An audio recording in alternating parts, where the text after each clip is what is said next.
Good evening, Hotfix Nation, and welcome back to another episode of Hidden Heroes. This is the Hotfix show where we aim to showcase speedrunners who are a part of marginalized communities and the games that they're passionate about and that they want to show off. I am your host, Anarchy, and lately I have been thinking a lot about horror games. And so have the rest of the showrunners on the GDQ Hotfix lately. We've got a lot of Silent Hill, a lot of Resident Evil going on this week. It's great. It's a great week of shows. But I personally was thinking, if we can have Christmas in July, I think we can have Halloween in June, right? Like that sounds great to me. So anyway, up first, we've got Juho with Look Outside, a game that is pretty fresh off the presses, only came out about 2 months ago, which is a little wild, so I'm very excited to see that run. And then after that, we're going to be having Audio Ignis, who's going to be running Resident Evil 4 Remake. We got a lot of great games and even greater gamers tonight, so make sure you stick around for the episode. For tonight's shirt bit, we've got this awesome one from GDQ 2024. SGDQ is rapidly approaching, but if you can't wait to get the party started raising money for Doctors Without Borders, make sure you check out our 2025 SGDQ ambassadors. All throughout the month of June, support Doctors Without Borders by joining each ambassador's community in the lead up to SGDQ. Use !SGDQ ambassadors to check out the full schedule and all the antics that everybody's got going on. But without further ado, I want to welcome a frequent GDQ flyer here on the channel, Juho, who's going to be showing us Look Outside Perfect Ritual Ending. Good luck and have fun, my friend. Thanks. Hello, my name is Juho Juhors. Welcome to Look Outside. This is a game that I've been running for the past couple of months since release as well. I really like this game a lot. It's an RPG horror game. If you do like RPG Maker horror games, this is actually one that was released this year. Joining me today is Punchy. Say hi. Hello, I'm here. Yes, he also runs this game, thankfully enough. But yes, we are going to be doing the Perfect Ritual ending, which is the best ending in the game. There are several different endings in this game, like Failed Ritual, Flawed Ritual, Xenomon, and whatever it is. If you have played this game before, you have seen a lot of endings. We're gonna go for the Perfect Ritual ending, which is the good ending. But Jada, I also have a task for you. Before the end, I would like you to choose the ending between save or kill humanity. So okay, that's a big ask. Okay, yeah, so stay tuned for that one. But yeah, anyways, so before the run starts, you may see that I'm running this game on version 1.01. Latest version right now is 1.04, 1.5, I think. I don't remember. But yeah, the reason why is because there is a thing where the shotgun in this game is actually the best weapon in the game. There's 2 of them, and it's 4 times the damage in this one rather than in the later updates where it's 2 times the damage, which is bad. But yeah, anyways, we're gonna be starting it off on easy mode. 3, 2, 1, go. All right. Yeah, thanks. Punchy, you talk about the plot. Can do. Okay, so Look Outside takes place in an apartment complex where anyone who takes a glimpse of the outside world is transformed into some sort of horrible monstrosity or dies immediately. You just wake up one day and all of a sudden everything has gone to hell around you. And all you know is that you can't look outside, and lots of people already have looked outside. And do the intrepid Sam R, as they are in the speedrun, because we keep putting in extra letters by accident. Sam R are seeking a way to do something about this. This game also runs on an internal clock. You can just get an ending by running the clock out and things sort of return to normal past that point, but Perfect Ritual is where they're going to attempt to commune with the cosmic horror that's causing the calamity outside by collecting 4 correct offerings and completing such a ritual. I mean, this is the tutorial fight. The game forces you to equip a weapon before you get in here. Very gross animation. It is. So we kill him, and then we grab... And then you can steal his knife. Yes. We grab the kitchen knife that we actually used... he actually used on his body, and then a key that we are going to be using to unlock the main door of the apartment complex. I'm going to evade these 2 enemies. See, whoa, that guy's stuck in the wall. Yeah, he's always stuck in the wall. Good dodge? Oh yeah, it only have... Okay, yeah, that does have to go there. Yep. So we're coming up to the first boss of the game. I need to do a quick save before the first boss because the first boss is actually really poopy because... Wait, hold on. There we go, save. That's a save. Yeah, it's a really big RNG for this part of the run, so hopefully you can run away from this boss, but if you turn around and win this fight right now while very under-equipped, you get it's a not little bonus happening. for doing so. It's not happening. No, unfortunately, it's purely random. You just kind of swing and hope for the best. No. No. You need either a crit or you need to get the bleeding effect that happens when you do the special move there that consumes the SP gauge. It's like mana, but this isn't magic, so SP it has to be. It's not super rare to get either, like you win more often than you don't, but this does have like a, I don't know, like 40% of the time you just don't win. Welcome to RNG. Welcome to RPG RNG. It is so good. RPG Maker games. It is that kind of run. Yeah, so yeah, this is one of the biggest run killers if you ever speedrun this game for like even the failed ritual. This is like one of the bigger RNG sections. Fortunately, it is quite early. Oh, there we go. You got a heavy bleed. That means that'll do 32 damage every Thank turn. God. And there you go. There you go.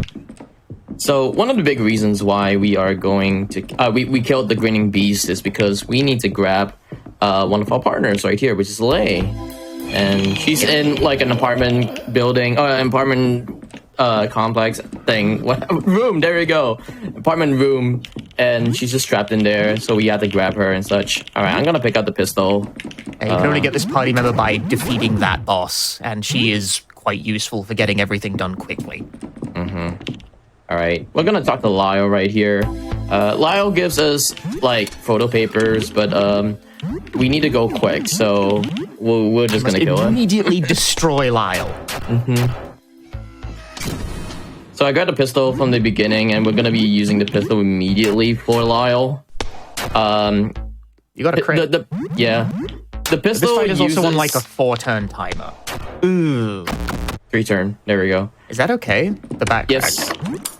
Okay, I'll take your word for it. There we go. Weapons have durability in this game, so they do shatter, and if you use powerful techniques, they shatter quicker.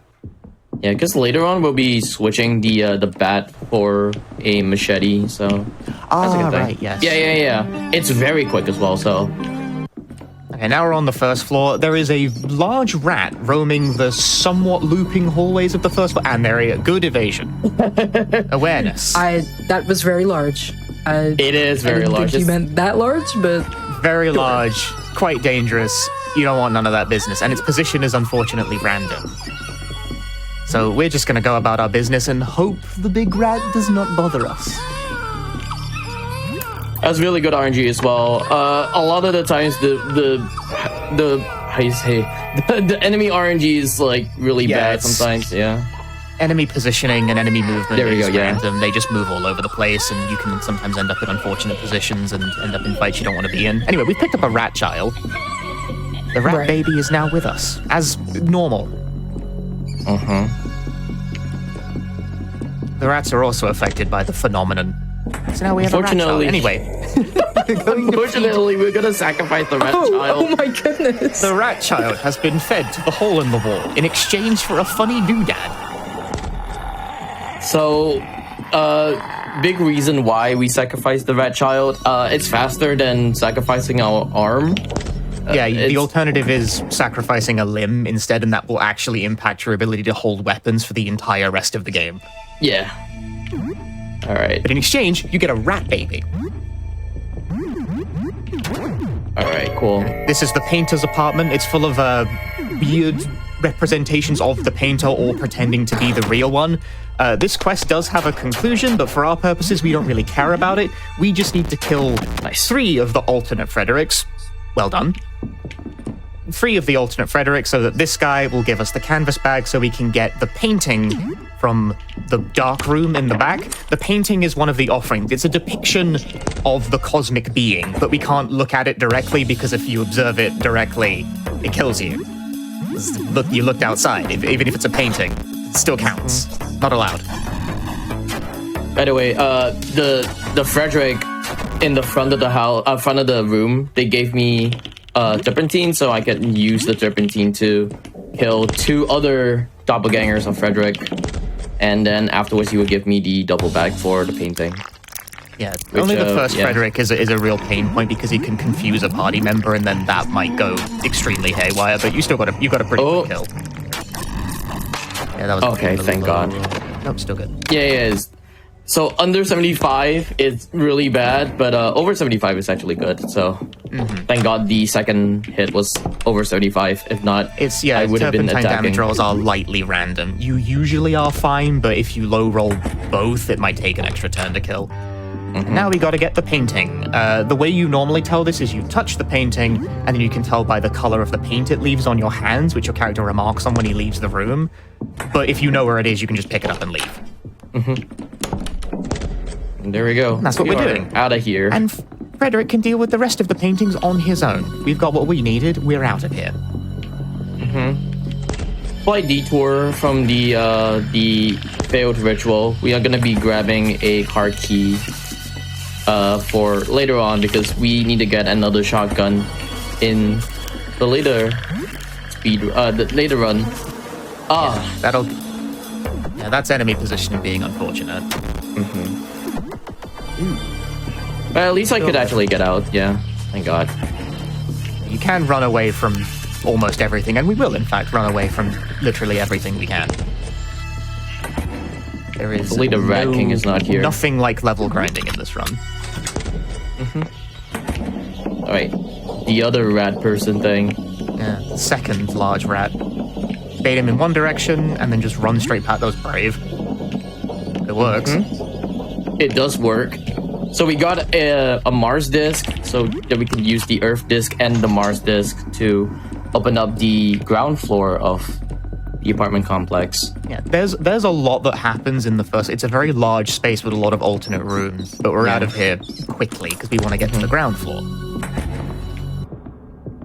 Thank God in the later versions of the first floor, they kind of just make they put it a extra lot signs better. in. Yeah, they made it a lot. Yeah, they put a lot of signs to tell you, oh yeah, this is the exit, and it's like, okay, thank you. It's easier. All right, I'm gonna grab this herbicide for later.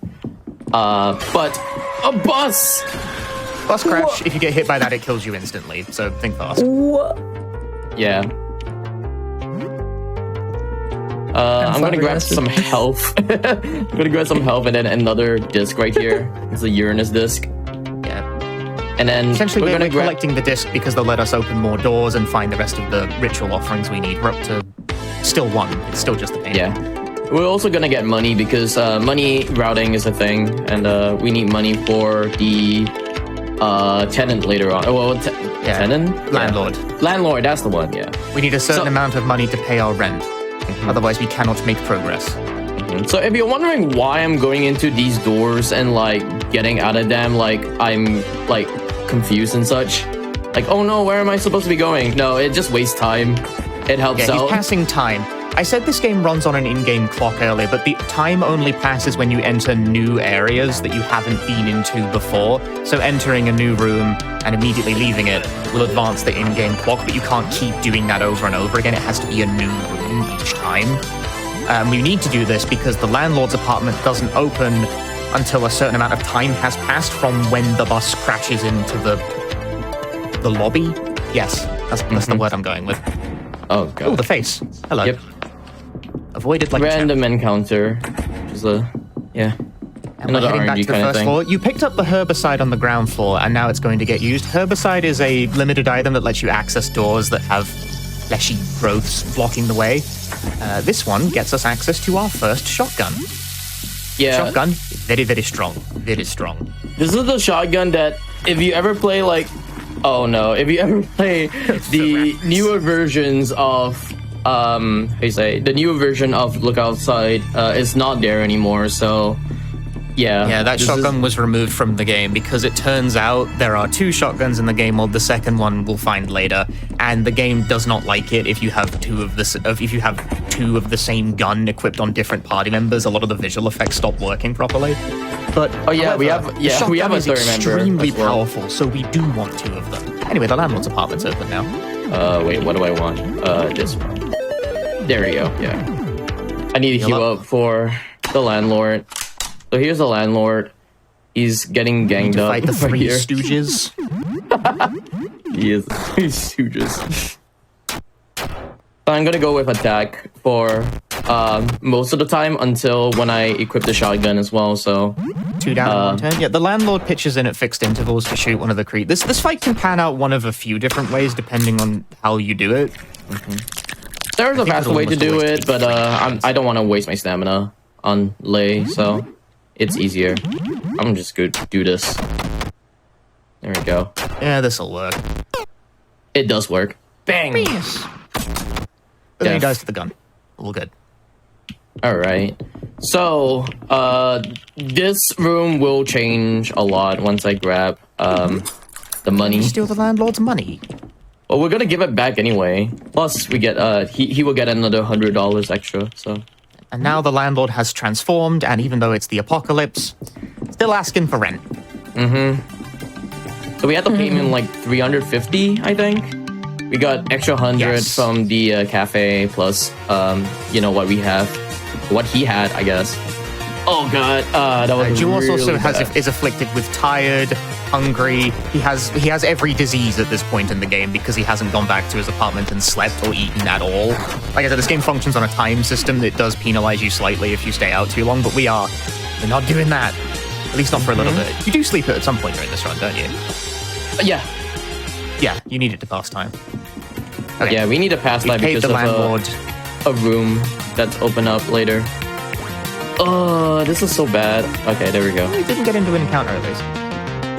Little awkward on the positioning there, but you can't help it. It is what it is.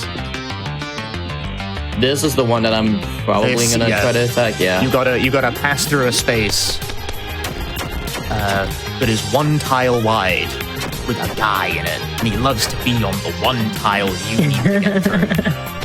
A classic of RPG Maker. Very classic as well. I did. I'm gonna use the birthday Sam kit on died, myself. but There we go. fortunately, this game isn't quite so brutal to end the game if the main guy dies. You can still keep going. Yeah, thank God. Yeah. And there So are getting more revives and party stuff. This members isn't- will actually help you survive longer instead of like just having one, which is Sam alone. Like, I'm just gonna go. Or at least 1 encounter, so it's okay. Plus 1 death. Anyway, done with the landlord's apartment. We grabbed the basement key from all of that. Which means we can And it's go also- down to the horrible basement. Yeah, it's also infected the with big guy. these monsters as well. Oh wow, I'm getting all If of you're this. There we anxious, go. you're tired, you're smelly, you have every disease. Whoops. Yeah, here's the sewers. Sewers is kind of just like a easy kind of routing, at least. You did all the routing for the sewers, right? Yeah. Oh, The sewers is very sparsely populated. It's a very big maze-like space that's also dimly lit. And eventually we'll be chased around it by a large trash monster. just upcoming pretty soon. It's gonna flip the switch, and then you can see the monster just right there. You feel an urge to run away. That is the game telling you to hustle if you don't want to be crushed by that. Yep. Alright. So we're gonna try to get out of here and then meet a bunch of other new people as well. Which one of them actually is gonna give me soup. Good soup. This game takes after Fear and Hunger in that there are large bosses that very frequently roam the space, and it is not impossible to kill them, but you need to be very comfortable before you start taking them on.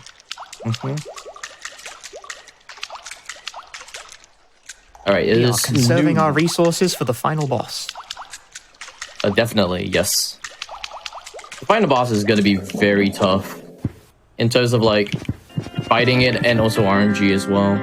Alright, we're gonna get soup from Grandma right here. Soup from the Yummers. monsters that has gathered. Yummers! Yeah, we get soup for stamina and also a bunch of health as well. Alright, these are spores that are flying around, these white stuff. I got hit by one, it's okay. It's fine. Yeah, we are gonna attack this infected dude right here. The reasoning behind this is because we need to grab, I think, a disc. Oh god, what? That was really low. What? Dang, that was really low damage. Everything you do in this game has a random chance of missing. Oh, it's not a disc, it's a store key. That's the one, yeah. There is a disc down here, but we don't think we need it. Yeah, we don't need it anymore because I think it was rerouted to take away the SMG and the disc as well. That doesn't really matter. Yeah. We're gonna go to the car park right here. This part is the this part is the part where we get hello. Dang it. Trying to evade the enemy in the tires, but it activates very close. You need to react quickly. Yeah, but this part is the part where we also grab the second shotgun as well, so this is also why we oh god, might be bad. There we go. This is also why we grab the car keys in the like the earlier part in the game in the first floor, because we go to this part right here, this car, and then that car has the second shotgun. Yeah. In it. Also, the cars intermittently try to kill you, so watch out for those. These are the ones you can fight. You can fight a cop car if you want, or a SWAT van. That's fine. That's an option. Like it's an actual battle. It doesn't kill you if it runs you over. All right, here comes menuing. I need to focus on menuing real quick. Oh god. That and then that. Shotgun. This is why we are gonna be doing menuing right here. So it allows me to at least be on the slot that I want it to be when attacking the next boss of the game. So, which is the typewriter, and I need to actually save before the typewriter. Yeah, as you can see, one shot from the shotgun immediately wasted the elevator boss. It's very strong. This fight, however, there are two things you can hit in it. You want your shotgun blast to hit the main body, not the piece of paper coming out of its mouth. Jewhorse staunchly refuses to just single shot this and will always gamble.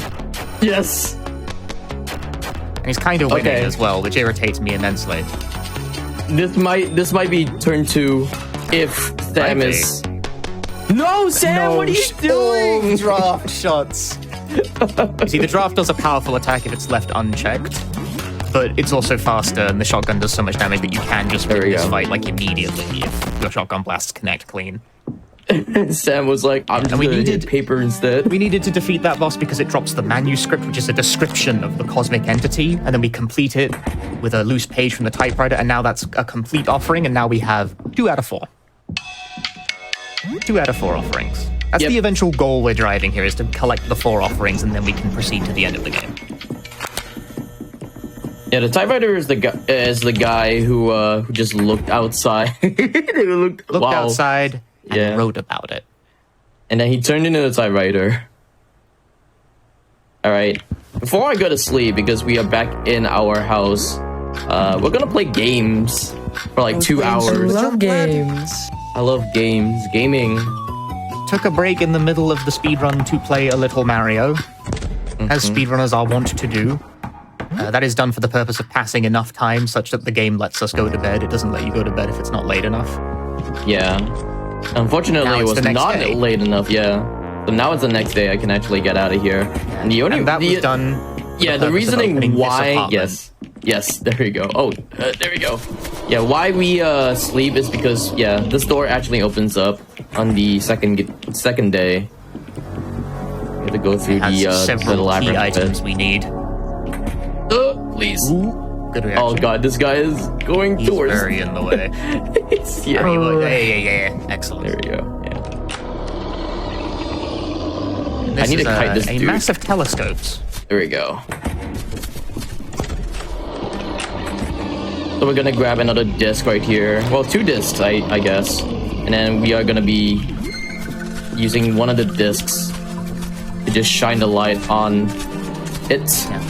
We're gonna get out of here. We gained an impression of the outside by pointing a disc at a telescope, but also being very careful not to look outside at ourselves. If you pick the wrong menu option during that one, you die immediately. You die, yes. Because you look outside. Which is very crucial for the name of the part. thing. Duh. Even if you look at the reflection, it kills you. It's also very crucial for one part of the game later on because I need to make the ritual item as well. Oh my god.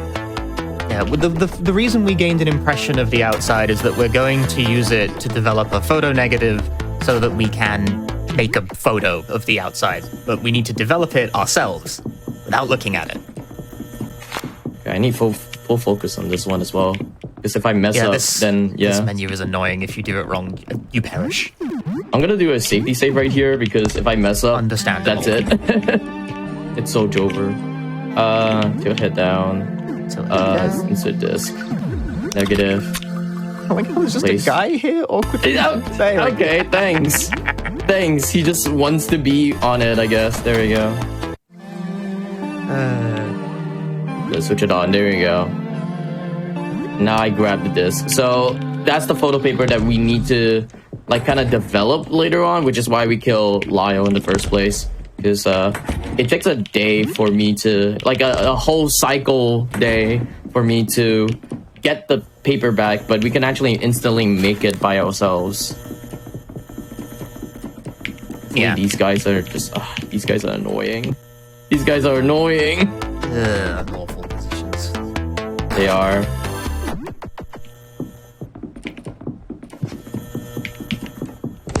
Oh, thank God.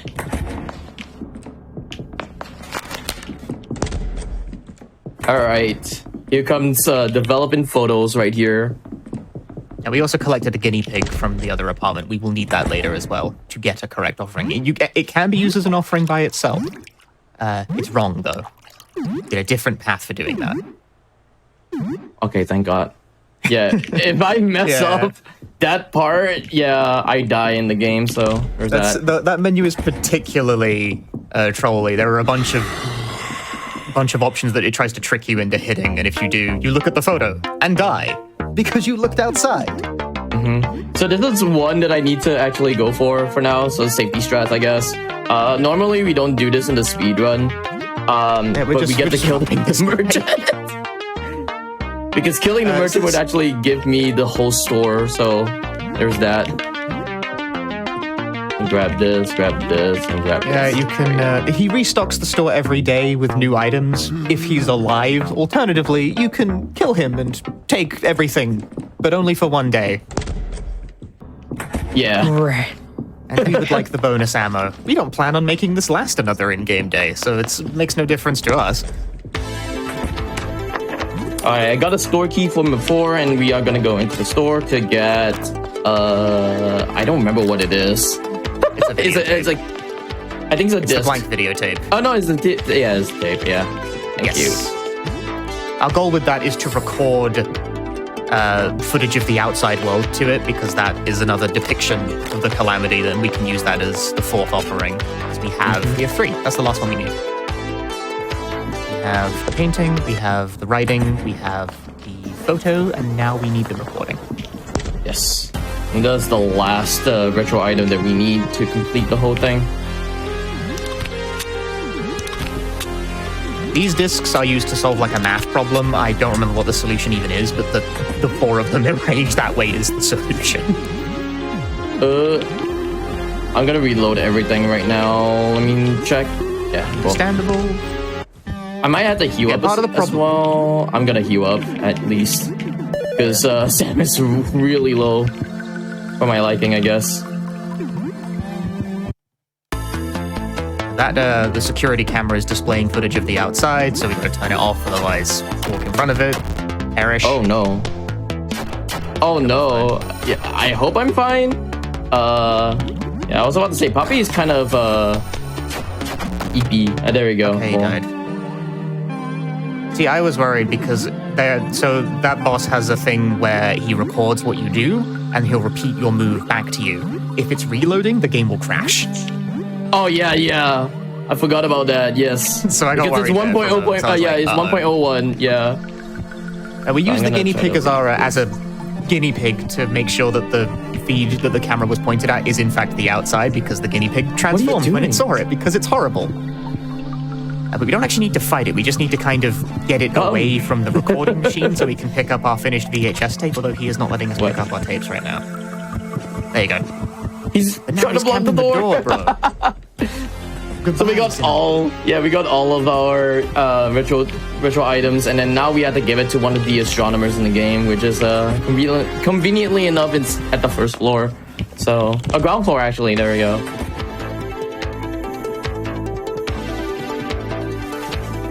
And just like that, we're approaching the end game. This game took me like 9 hours to beat on my first playthrough, and in a run you can do it in about 30. Yeah, about 30. There we go. It took me it took me 16 hours for me to finish this game. This is actually the first RPG game that I pick up, I guess. Well, like other than Dead Rising. Yeah. Like an actual the first RPG you've ever played? First RPG I've ever played. Yeah, first like I think first turn-based RPG that I actually picked up at the speedrun. But it's fun. I love it a lot. Came out this year as well, so. Alright, here comes. Well, the game tells you to not look outside, but we are gonna go outside anyways. There you go. On the roof. Ah! With the ritual prepared, we can go to the roof. Where everything outside is bad. The pixel art in this game is really good. This is a good looking game, I can't lie. How colorful outside is. So, basically, the reason why this is like all corrupted and such is because we have the thing called the Visitor. So the Visitor actually kind of corrupts the whole entire world, and we are just here trying to kill it because these astronomers wanted some kind of like ritual items to kill it, I guess. Oh no, sorry, to make communications. Yeah. Some unknowable entity is passing by the Earth, and everything that catches a glimpse of it becomes horribly distorted. So the astronomers are trying to do a ritual to like talk to it is the thing that's happening here. And we're helping. This is a good idea. This can't go wrong. Okay. Chat, I really need you to bless this run because the last boss is a pain in the butt. We're coming up on the final boss now. Save before it. You told me to pay to save before it. Alright, I need to save here as well, but before I save here, I need to reload. I'm not backseating. He told me to tell him to do that. You may have noticed the menu there when he was reloading the gun said -2 ammo for both of them. That's the part of the game that is like starts to display oddly if you have both characters equipped with the same gun.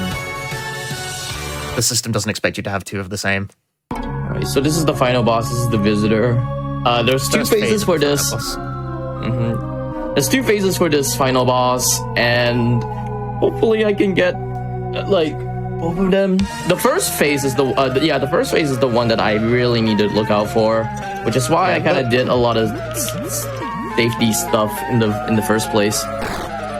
In the first turn, you can't actually do any meaningful damage, so everyone just puts their guard up to minimize damage, and then it becomes the Chaos Quartet. And our goal is just to unload as many shotgun blasts as we possibly can, but Apanu gets put to sleep, and that prevents you from doing as much damage as you would rather like. Basically, our game plan is inflexible. We're just kind of hoping we don't get stopped from doing it. Sam's dead. Sam has perished. Apanu has perished. Yeah, this. No! Oh my god! I might have just screwed it up. I mean, it's dead. Yeah.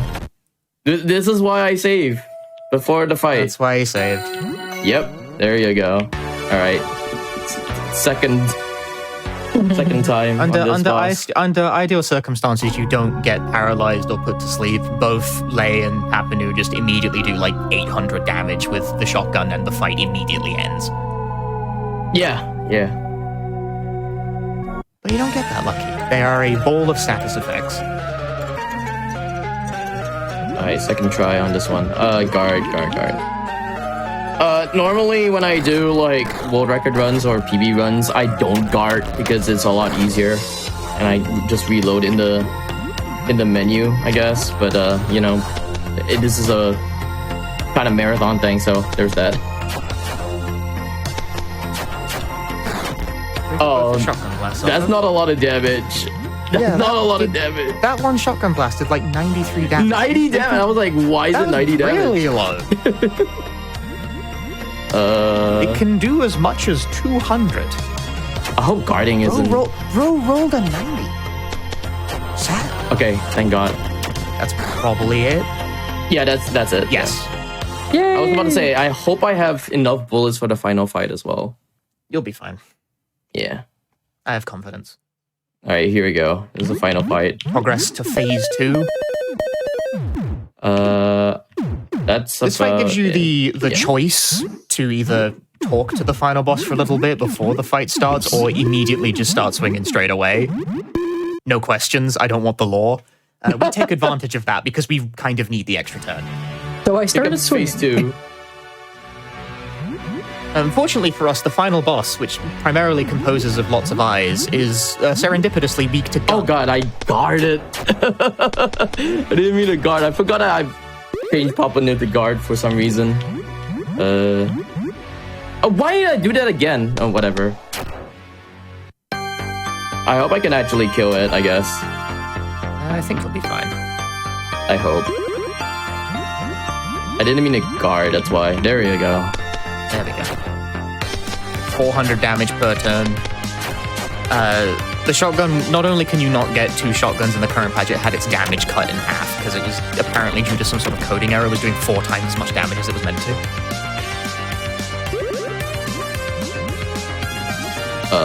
What? Oh, okay. Sure.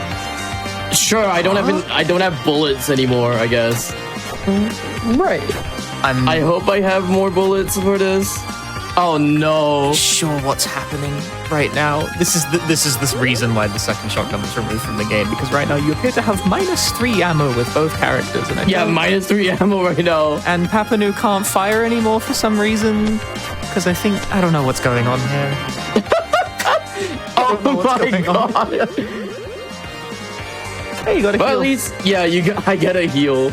And then I get, like, instantly pummeled, I guess. Oh god, I have nothing. I just have nothing. Given the option to reload, which is really odd. Oh my god. With You're just the goat. You're just the goat. With Lei firing her shotgun magazine down to -5 bullets in the chamber somehow, Jewhorse has completed the final boss. Wow. Somehow. And we ascend to space. I couldn't even begin to explain what precisely happened there. I can't as well because I had to roll. It's like Gumba. I just had to roll. That's odd. Yeah. That was very So we get the final scene for the game. So basically, you get lifted into the visitor, and the visitor is like, "What is this?" God, I'm still shocked. Directly with the Eldritch Abomination, which is bad for you, the human. Oh yeah, by the way, Jada, do you want to save humanity or kill humanity, by the way? I think I'd like to save humanity. I think I'd like to do save that, humanity? actually. Okay. Yeah. You have to Sure. slow. Yeah. Okay, well, Only slightly low. So basically all the ritual items that you get in this game are delivered to the visitor, and they're like, "Oh yeah, is this me?" Well, at this point in the game, we're trying to explain to the visitor, "Hi, nice to meet you, but also your presence is killing everything." And the visitor's like, "Oh, I never thought about it that way before. In fact, I'd never actually thought at all before now." And then he offers you a question. Do you want to see what I really look like? And that's what decides the ending. all right, I need to know? actually remember the switch. I see you now. There we go. And then I guess the last on one. Your curiosity. That seems like a bad idea. There you go. Yeah, declining to know what the visitor truly looks like saves humanity. Yes. Jada loves Even though humanity. Sam declined, even though Sam declined to know the visitor's true form, he's still transformed into an unknowable entity, a mass of tendrils that extend all around the world. But his sanity remains mostly intact, so he becomes a force for good, helping humanity to rebuild. I like this part right here. that's awesome. Technically, the construction act as well was like, yes, we're gonna help you, and then into the scissors as well. Sam is All now right. literally Mr. Worldwide. He is the Yes. planet. Oh, by the way, Your time is soon. Time. There you go. Fine. GG's. GG. That is this perfect ending. So how do you think that went, Jules? Bad. I mean, the last boss, yeah, bad. Well, you got But, through it.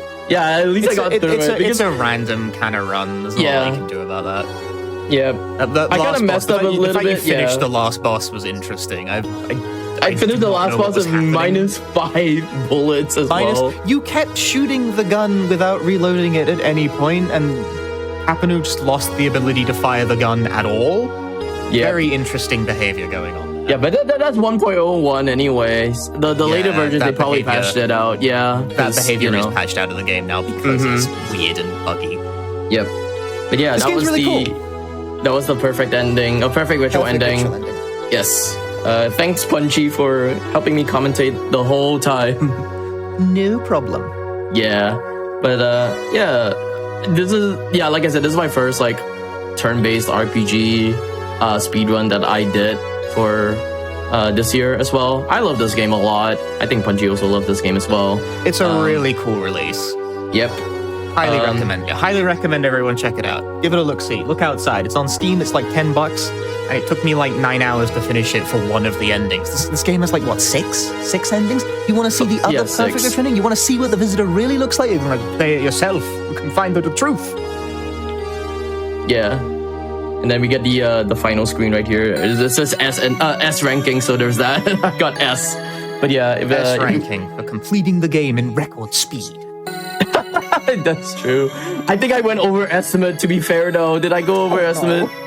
Just a little bit, but a little bit. I could not tell you those shenanigans, what was going on there. So yeah, I had like some bad RNG along the way, but it is fine. Yeah, if you want to check me out, I'm Juhorse, JUHZORC. I run a lot of horror games, a lot of variety games as well.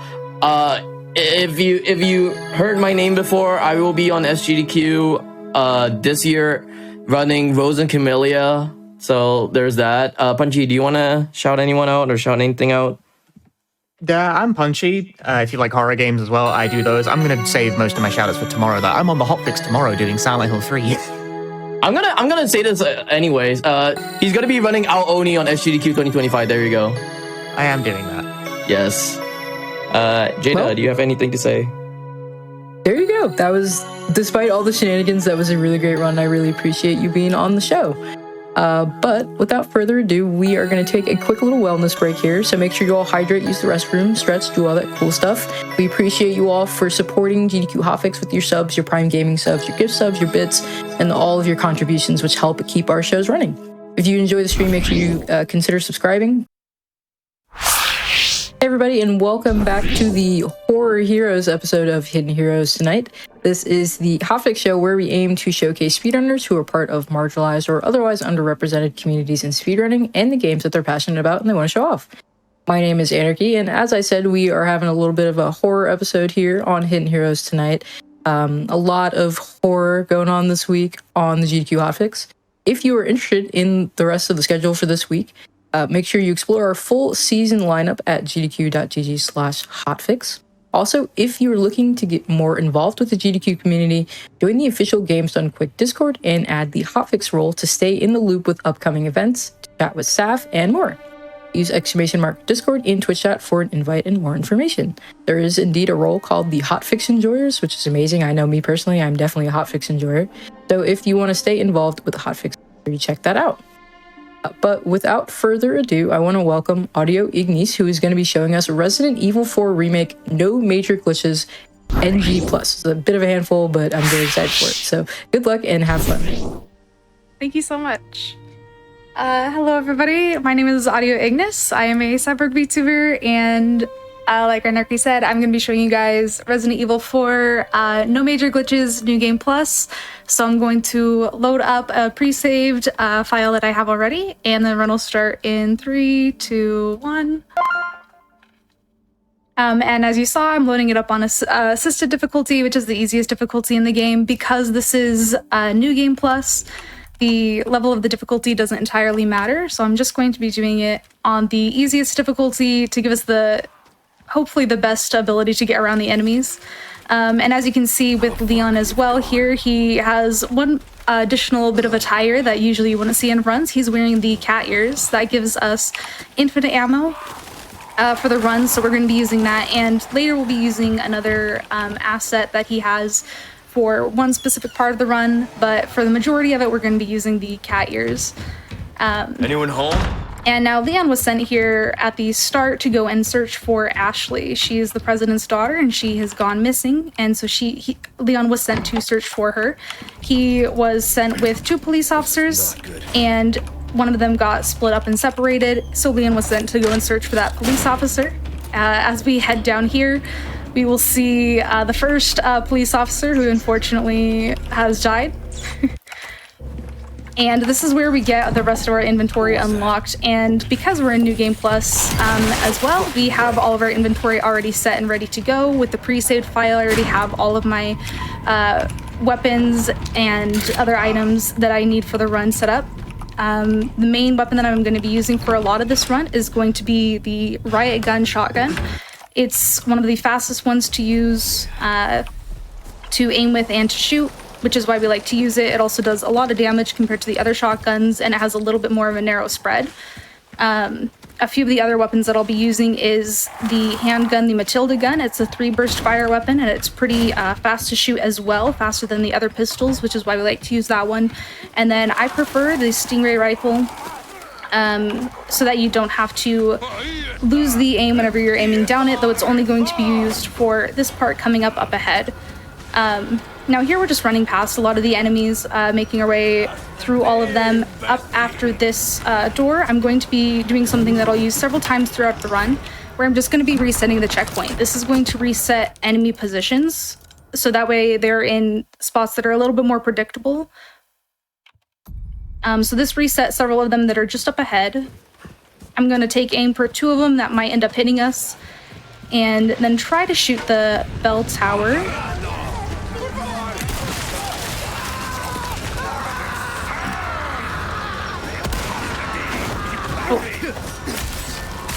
Sometimes that happens. Not quite the end of the world. We can still take aim at that bell tower. There we go.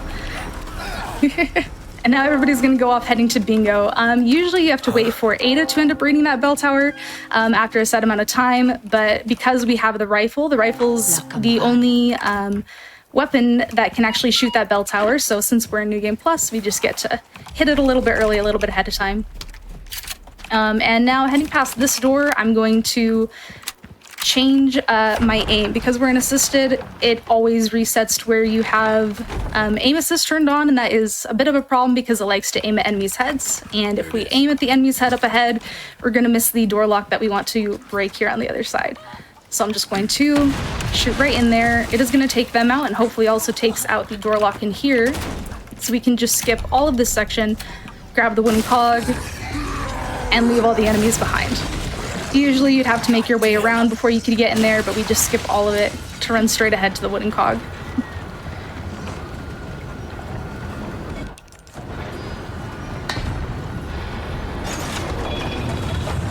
I love the cat ears so much. I'm like mesmerized right now. Right, the cat ears are fantastic. Probably the main reason why I chose to do this run is because we get to wear the cat ears the entire time. New game runs, they unfortunately don't get to wear a lot of the assets that you get to wear for this one. Now here, up ahead, this is where we're actually going to be utilizing, although we have been using it this entire time, I'll be showcasing more of why we're using it and where we're using it, a charm that is on our case. We get 3 cases for our charms, and with New Game Plus, of course, we've had several of them. We already collected all of the charms that we need for the run, and the main one that we use is the striker charm. My aim being a little bit off. It's all good. And the striker charm is basically a charm that allows Leon to run, I believe it's 8% faster than normal. And so by killing those enemies there, it sounds like I might have missed one of them, unfortunately. By killing those enemies there, Leon de-aggroes from the enemies, which makes him be able to use that striker charm again to be able to run faster. And since, of course, we're speedrunning, we want to move as quickly as possible. We only can use that in areas where there's a few enemies. So now here in this area, There's a lot more enemies, too many to reasonably kill, so we're just going to run past these ones. But we're going to be very particular about the enemies that we do choose to fight here. And now heading inside of here, we will come across one more enemy and get to use a fun little glitch, though it is no major glitches. We do get to use some very small minor glitches. And so after taking out that fellow there, we're going to just swing our knife forward. It's going to drop Leon so we can skip through a small animation that otherwise he would be climbing down. Just like that. And with that, we reach the end of chapter 1. Oh, that was quick. Yeah. The chapters always feel like they move pretty quickly. Shit, they took Now, my leading gear. into chapter 2, this is where Leon had met Luis originally, but the enemies did capture Leon and Luis, and they took all of Leon's gear, so all of our guns and everything are gone. Now, we do have an opportunity to take a knife up ahead here. We're going to skip it because we actually have a knife that we're using for this run. It's the highest damage knife in the game, the fighting knife. It's not the infinite durability knife, though that one is nice as well. We want the one that has the highest damage for the Krauser fight later on. So if we pick up another knife, there is a chance that it may automatically equip that knife instead of our very high damage knife, so we just avoid picking it up altogether if we can help it. So this area here, we're just avoiding the enemies as best as we can because we have no way to fight back. Luckily, they're usually pretty predictable in where they tend to go. And then we get all of our gear back. This is where Leon meets the merchant, who we're not really going to say hello to unless we absolutely need to in this run. But for the most part, we don't really say hi to him until much, much later, only if it's necessary. How am I? And up here, I'm going to take one enemy out just so we can later have this area de-aggro just a little bit faster and do a quick checkpoint reset. This is to get one enemy specifically to hopefully jump down here in a moment.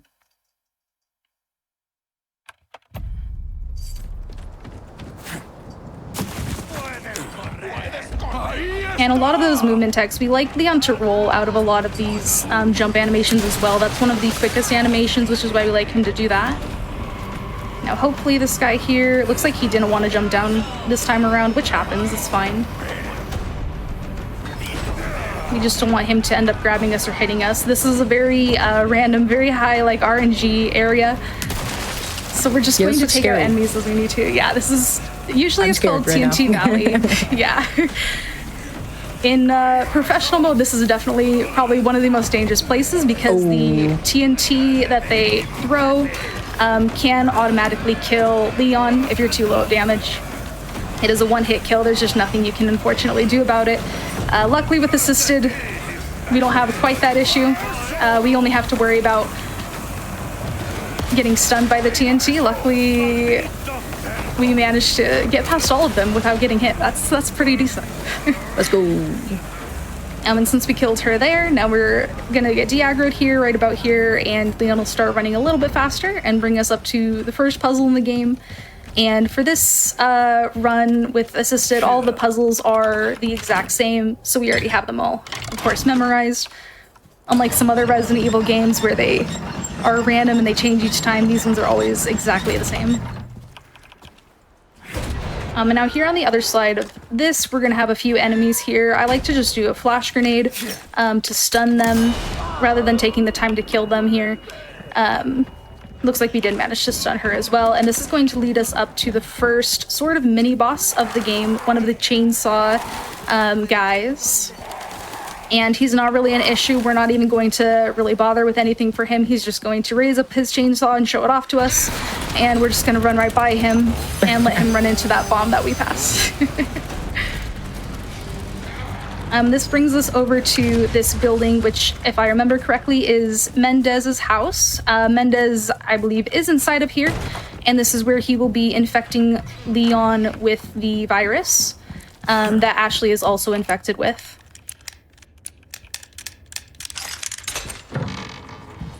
just going to grab this crystal marble so that Leon can go upstairs. Right now, this is where he has his knowledge of where Ashley is. That enemy as well always spawns there, and they are very quick, so we like to just shoot that one out of the way since we're able to.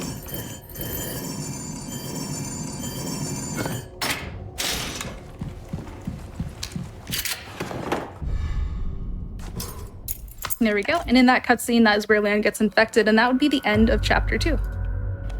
Oh, we're like zooming. Yeah. Once we get to the castle, it'll be a little bit longer. But right into chapter 3, so this is where Leon is learning that he needs to head over to the church, which is where he's heard that Ashley is at. Now, unfortunately, we are going to be passing by the puppy over there. I love to save the puppy, but for the speed run, the puppy slows down the run quite a bit, not only with having to go and save them, but later with another boss, they would make them have twice the health, unfortunately, taking too much time. But usually, we like to save the puppy. In theory, we saved the puppy, actually. In theory, we absolutely save the puppy. We need a dog percent, where we always save the puppy. Now, right there's a bomb inside of this building here, and also a lock on the door. I just used the rocket there to clear out the bomb, and then spammed through the weapons to have Leon avoid getting stunned by any of the explosions. Usually he would get stunned and then some dogs would trigger and we would get stuck there for a bit, but we're just gonna breeze past them and use the spam to avoid getting stunned at all. And right up here is where we're going to run into the church, running past only one enemy. However, this enemy is in an animation and he doesn't actually aggro onto us until we about reach the gate. He stays there for quite a while, so we're not going to bother shooting him or anything since that would take some time. And so we know that Ashley is inside of this church. However, of course, as Resident Evil games go, the door is locked, so we have to go and get the key to unlock the door. We're going to head back in here and do the fun little trick again with our knife. And head up over into this area. So now Leon needs to go to the lake to go and find the key for the church. I'm going to hug this wall as much as possible to try to wait as long as possible to aggro these enemies. Most of them are pretty relaxed.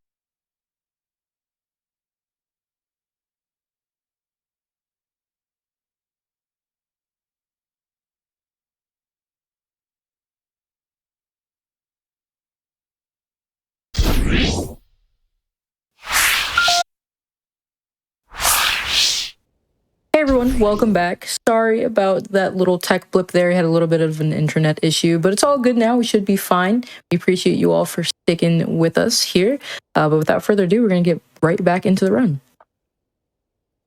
Yes, all right. We'll continue the run in 3, 2, 1. And there we are. It looks like we should have saved the dog after all. So continuing on towards the lake here, we're going to come across an area that has multiple enemies inside of it. This area, we're just going to try to move past the enemies as best as we can. Most of them are usually pretty nice here. Usually they aren't hitting us too much here. So hopefully we can just slip by them. We're just going to head in here because Leon needs to go and get the gasoline for the boat so that he can go across the lake to go and get the key. It's a key for a key for a key in this game. God damn it. We're just gonna ignore this guy and slip right by all of these people over there.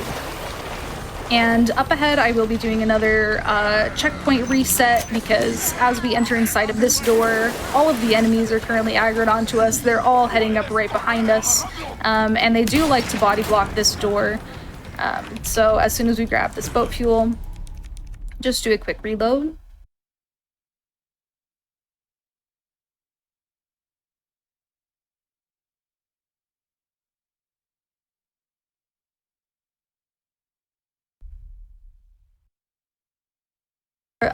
Against this wall, this is just going to be to try to avoid jumping twice down from here. Didn't quite make it. And try to line that up again. Not quite. Basically, it allows us to jump down here. Instead of jumping twice, we only have to jump once like that. Just didn't quite get the original lineup, but that's all right. I mean, it worked out. Yeah, it worked out in the end. And luckily none of the enemies swung too close to us. We just swing by them and again make another lineup so that Leon can do the rolling forward so that way we can stand up very, very quickly. And here we're going to try to do another little jump just so he stumbles forward like that. Instead of does the roll, it is just a little bit faster. This is going to bring us up to the like first, I would say, main boss of the game, Del Lago. It's a giant lake monster inside of the lake. I'm going to really quickly swap my FPS over to 60. This just makes it so that the waves are a little bit smaller, so it's a little bit easier to hit Del Lago. Now, what I'm doing is trying to hit him enough times so that I don't have to have him go in a cycle. I'm trying to have Leon pick up the harpoons without aiming as best as I can. We are going to go try to get a critical shot inside of the mouth.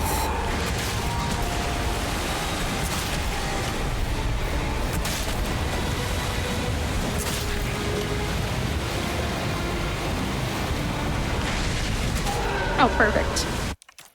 Just like that, Del Lago is taken care of with a few harpoons. Let's go.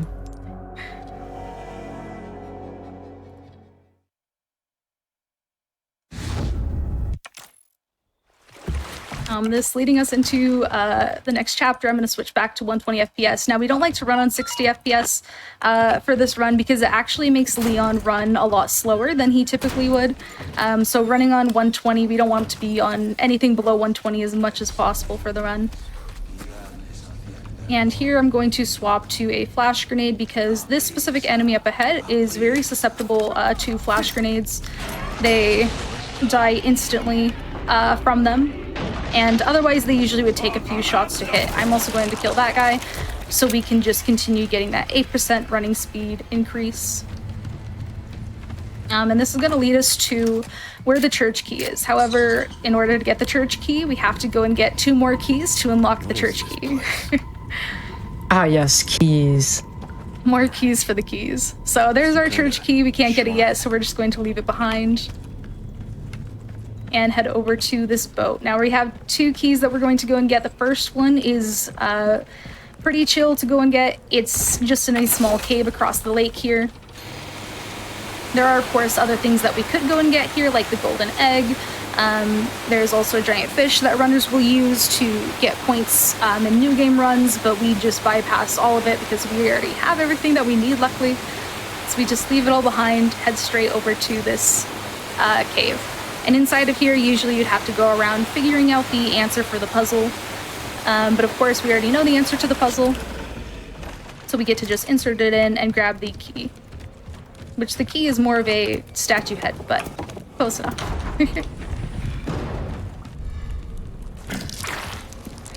And that's the first key that we need, very simple. The next one is not going to be quite as nice. This area is again full of some very randomly acting enemies.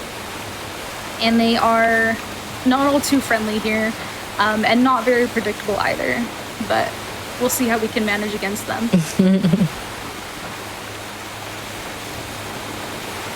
And with the boat up ahead, I am going to be doing something to try to get the boat just to face in the correct direction. All of the docks, except for one, automatically make the boat face in the direction that they choose. However, this dock, if we face it the wrong way, it will just have us facing backwards. This makes it a little bit harder to turn around. So right there, we just ran against the wall a bit to make it face the correct direction so we can just go straight forward out of it. And here's these guys, hoping we can just sneak by them without getting hit. Luckily, their aim and amateur difficulty is not the best.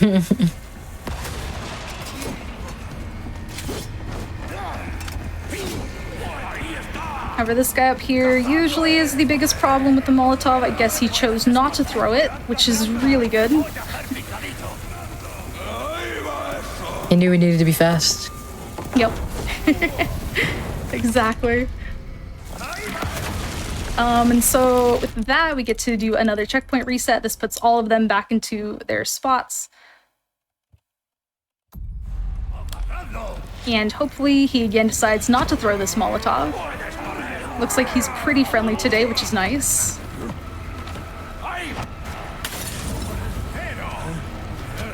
And they just let us walk by. I'm not gonna lie, that's very uncommon, but honestly fantastic.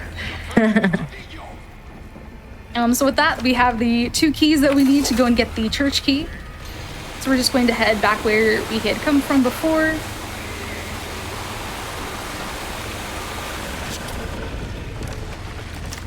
While we're doing that, I do want to quickly shout out the Nintendo Switch 2 is launching this Thursday. Shout out anyone who could get that, because I sure couldn't. So we're going to be having a launch celebration this Thursday, June 5th at 7 p.m. Eastern. Make sure to check out our special broadcast over on twitch.tv/AntonLine at 1 p.m. Eastern for the pre-party, and then visit antonline.com. Ooh, that's exciting. Very, very exciting. A lot of cool games are going to be on the Switch 2 showcases we have going on this week. Nice, that's going to be so exciting. Can't wait to see that. So here we're just heading back across the lake now, back to where we had come from to head back to the church.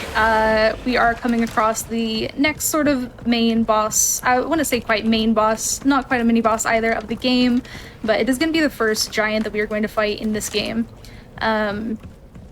And this is where saving the dog would become an issue, because the dog does come and help to fight in this case. And because we have the infinite rocket launcher, we just need to take him out very easily with 1 hit. If we had the dog, it would have him take 2 hits instead of 1. But for us right now, just like that, the giant's taken care of. Oh, he's just gone. Okay. Yep, he's just gone. Okay. Let's get to that. The one church. thing we love with the infinite pocket launcher.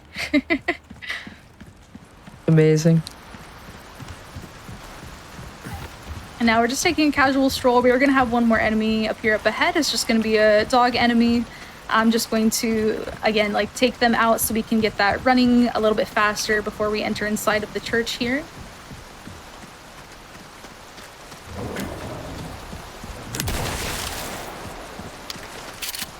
And then this is going to lead us into the church puzzle. So the church puzzle has 3 pieces. 2 of them are already inside of it, and we just need to go and get the 3rd piece that's over on the right before we can complete the puzzle.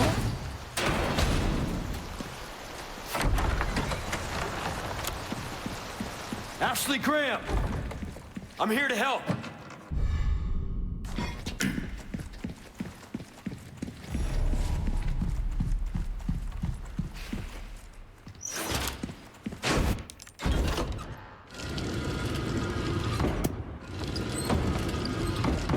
Ooh, shapes and colors.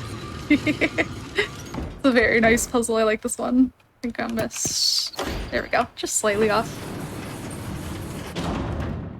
It likes to be very, very precise, that one. But Leon's gonna head up here now, and this is where we are going to find Ashley. She's waiting inside of the room with the lamp to bash over Leon's head. Luckily, she Ashley, misses. You in there? And now we are reunited with Ashley. Now, one thing you may notice about Ashley as we appear here for the run is that she is not in her default attire. She is actually in the knight armor. Let's get the hell out of here. You know what? Me too. Me too, actually. Honestly, right? The safest thing for a zombie apocalypse. And for the game, it actually is making her completely safe. She cannot die in that armor, which is why we like to use it. You can only use it in New Game Plus runs, so we utilize it because it is very difficult to keep Ashley alive otherwise. So she is in the knight armor now. The only problem with the knight armor is that she still can actually get picked up by enemies, and Like I said, if she is picked up as we are going through a cutscene or like a certain checkpoint in some areas, it can trigger her death animation still, where she will technically die, even though she does get dropped from enemies if they pick her up. So we're just gonna try to watch and make sure that she's not getting picked up, at least while we're moving towards cutscenes. But for the most part, she usually moves pretty well since she's got the knight armor on.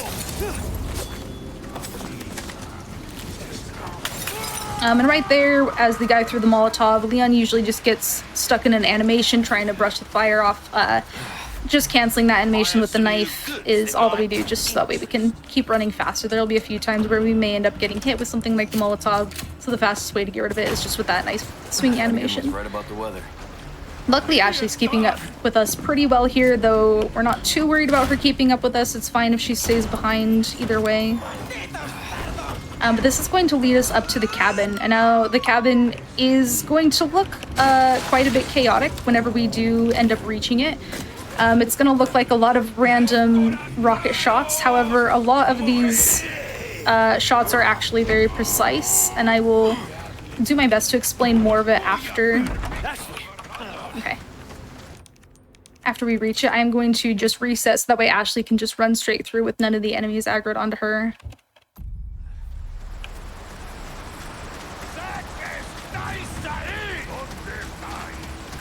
But for the start of this, I will equip the rocket. Basically here at the cabin, we just want to kill a certain number of enemies to trigger certain scenes to appear and certain enemies to appear within a certain amount of time. The faster we do it, of course, the better.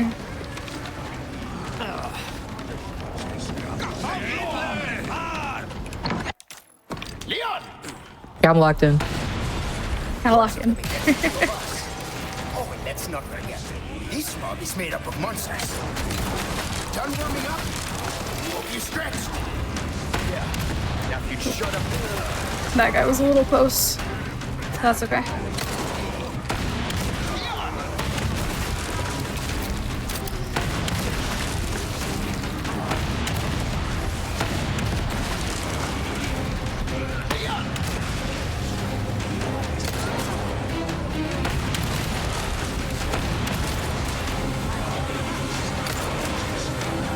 Unfortunate that she here, that's okay.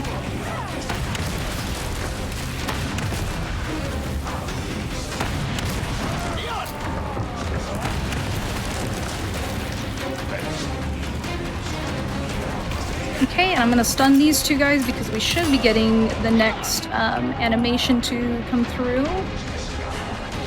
Hopefully shortly. There it is.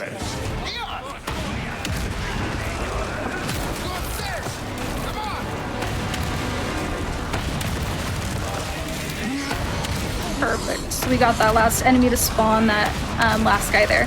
So basically what I did through there was waiting for enemies to spawn from certain locations. And I believe it's killing, I don't remember the exact amount, 14 or 15 enemies in the first section, and then 8 enemies in the second section will trigger the boss that we need to kill to move on. Let's go. To spawn. As soon as he dies, Ashley breaks in through the door. So we didn't do too bad on that time there. Let's just focus on getting out of here. Yeah. I felt like that was the most like aggressive Call of Duty Zombies game I've ever seen. That was crazy. Right? All the explosions. Another reason why I love this run, because we get to use the rocket launcher with all of the explosions. Now here through this section, these enemies, I'm just going to do my best to bypass. Usually they like to aggro onto Ashley and trigger just trying to grab her, which is what we want, so we can just slip by all of them, let her take the hits. She is invincible, so she won't get hurt. It worked pretty well, and this is going to lead us over to the next area with another 2 set of bosses. This is the Bella sisters. They're both chainsaw wielders, and usually we have to kind of work our way around, hide Ashley inside of a locker, and then just try to take out them and all of the oncoming enemies. But we're just going to slip past all of that by breaking a lock here on the side. And I'm also going to grab the first aid spray from inside of this building, just for safety reasons. Usually I only carry 1 for a run, but just for this run I'll carry 2. And that's how we trigger the Bella sisters and take them out, just like we do with many, many others, to get the checkpoint, Craig. Now that guy always likes to stand in the doorway, and Ashley is kind of unpredictable here, as is some of these other enemies. I'm just going to throw a quick flash grenade to keep them from walking over to me so I can open this door. And hopefully they don't run up behind me, because they can grab me out of this animation. But it looks like we kept them stun long enough. Perfect.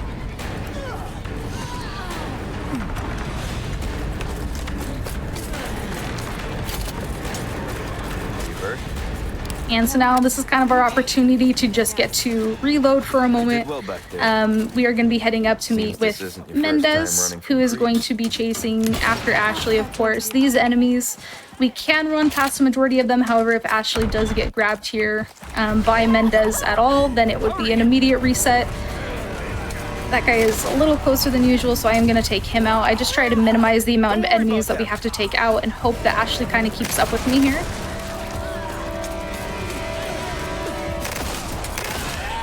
And then I'm going to wait to reload up until right about here so that Leon is reloading in the middle of that explosion so he doesn't get stunned by it. And we're going to tell Ashley to just back up a little bit. Otherwise, he would do an animation to help Ashley up that little ledge there. So we just have her separate from us right then. Do my job. But now we are going to the Mendez boss fight. And we're going to take him out just as typical with rockets. I'm going to shoot one at his feet, and the second one I'm going to try to get a precise shot for a quicker shot. Perfect. That is terrifying. Absolutely terrifying. He is not a pretty boss to fight. This fire's bound to catch their Usually what you have to do is end up shooting some bombs that he'll be carrying, but we just brought the bomb straight to him and shot him twice with that. And this brings us up to the castle. Now, instead of them leaving the island since Leon is back with Ashley, the reason they're going to this castle is because this is where the cure is that they both need since they are both infected with the virus. So they're going to be heading inside of here, and Luis, who they met earlier inside of the cabin, is the one who created the cure, but he also is the one who created the virus, and so he's trying to help save them with the cure. Yeah. Right, okay, right. He had sort of a change of heart. Ended up being a good guy in the end. Good, because otherwise that would not be good. Right? This is going to lead us to another new enemy who, of course, we're just going to take out with a quick rocket. This enemy, you have to shoot specifically in the mouth to kill them.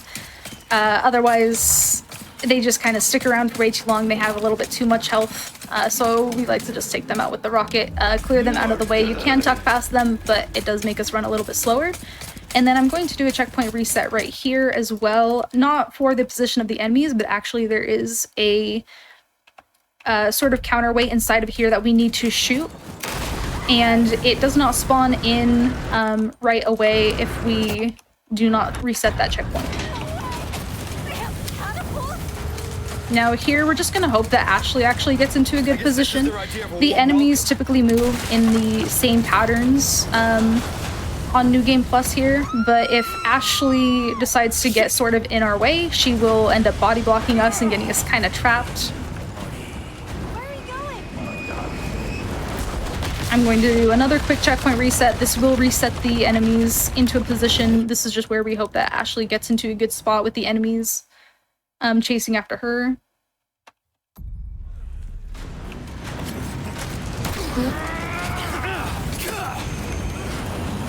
A little unfortunate that we got hit there, and Ashley did body block us, but that's alright. We're just going to move on past them.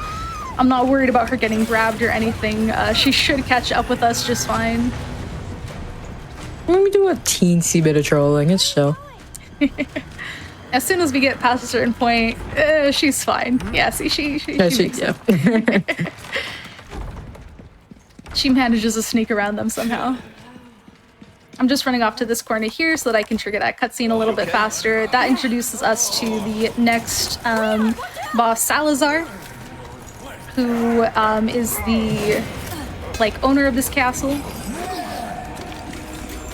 I'm gonna shoot a quick rocket to take those guys out there, and then I'm gonna shoot 2 more rockets. This is for a puzzle that usually you would have to solve later, but we just solved it right then with those 2 rockets. You can also hit those with grenades, but rockets are just a little bit easier.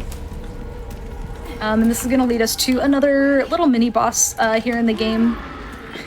These guys are not fun to fight, and usually you could throw like a flash grenade or something to take care of this guy, but we're gonna take care of him, of course, with our pocket launcher. I'm gonna pre-aim inside of the cutscene so that Leon just stumbles forward.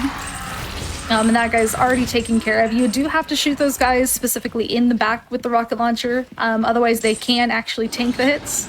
So we made sure to aim in the cutscene, like, behind him to trigger that, so that way he would for sure die. And this is going to lead us up to a small little puzzle with some swords. I love swords. Right? You all right? These swords are like the no big decorative deal. swords that Ashley loves to talk about to Leon. I've only heard their voice lines a few times. Yeah, only a little bit. You okay? I'm fine.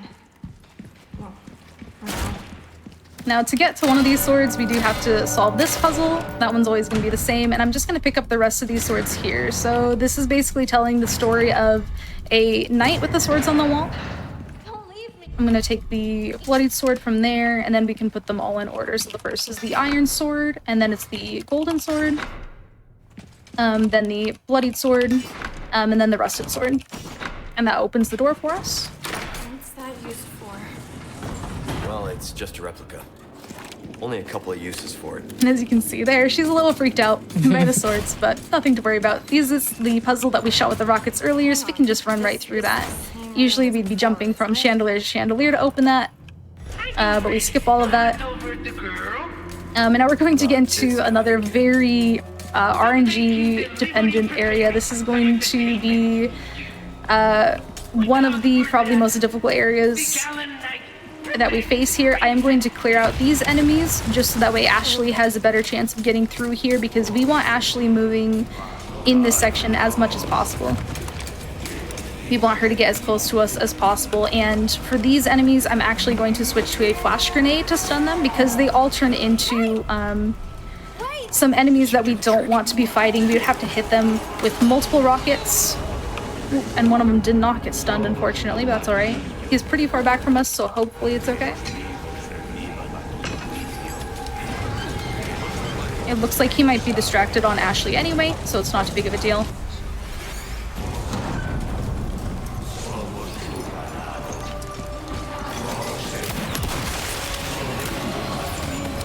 I'm going to hope that we can just get past those guys there. Perfect.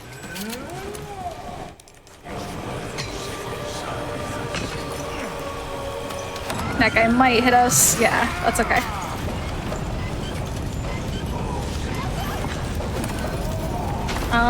It looks like Ashley might be a little bit too scared. I'm gonna clear those enemies out for her so that way she just runs towards us. Sometimes if she's too scared, she kind of just stands there and waits. And it looks like she's a little bit slow, but that's okay. No, she made it to us. Now Ashley's going up here to go and turn two different wheels. We're going to turn one down here, and this is where we need to keep Ashley safe, and we need to keep her moving as much as possible. So enemies are going to go and head after Ashley. We just want to clear them out as quickly as possible, because not only if they grab Ashley will it reset her spinning the wheel, but it will also, if they are in the way as they're like disappearing like this, she'll slow down running towards them as well. So we just want to make sure that they're cleared out as much as possible, also keeping ourselves alive. Be careful. Now here I'm preferring to use the Magnum. It's just my personal preference because it's a little bit easier to aim with and to see where all the enemies are at, and it takes all of them out with one shot.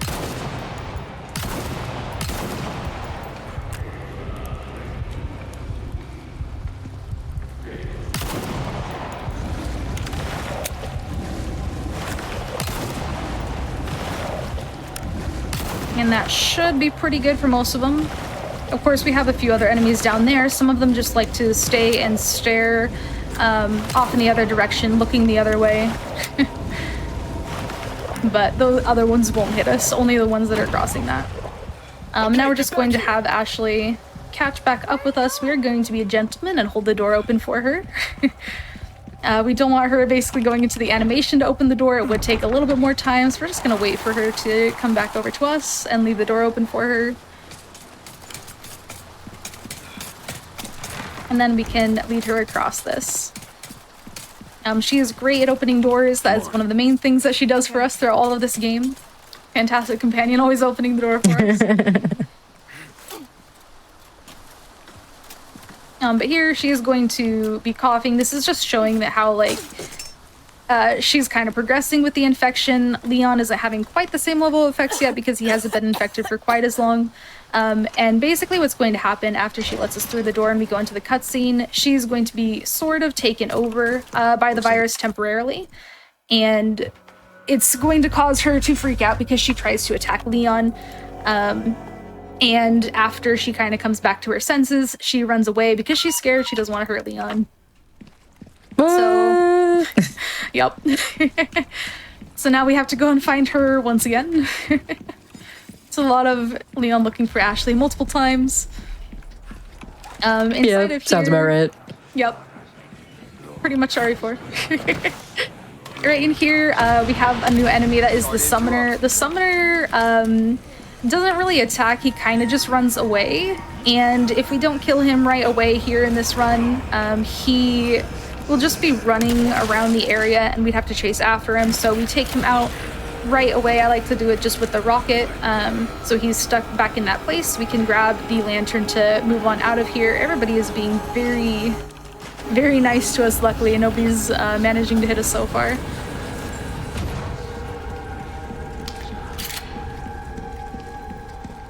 But leading into this room, this is where Leon is going to meet with Ada, who he knew from RE2, and who has met him again here in RE4. Last person I thought I'd run to here. We're just grabbing these stones now so that we can insert them into this wall puzzle here.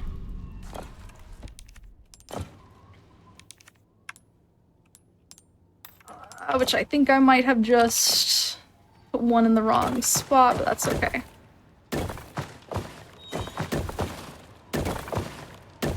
Yeah.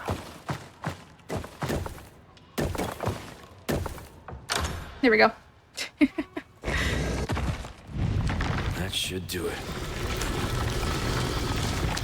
Nerves Alright. getting the better of me. Need to find out. This is going to lead us to yet another new enemy inside of the game. This one is a sort of spider-looking bug. It's basically the Plagas that is the infection, though it's kind of on its own, wandering around outside. It's basically attaches itself onto enemies and makes them mindlessly attacking everything. We just, of course, want to take that one out with a rocket. They are very, very quick, so we like to try to avoid getting hit by them as much as possible. And then this area has a lot of counterweights and a lot of puzzles that we have to go through. We are going to sort of cheat our way through a lot of the stuff in this area by skipping a lot of it with our rocket launcher here. Now, it could be done with pistol or with grenades as well, but for simplicity's sake, we like to use the rocket.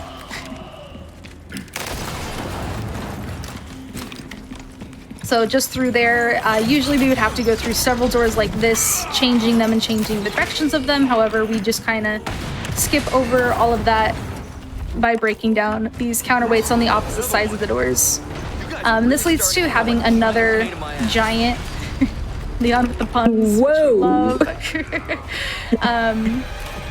So the giants, usually, like, we could kill him technically with a rocket there to kill him ahead of time. However, it actually ends up wasting time if we have to stop for whatever reason to kill the giant there.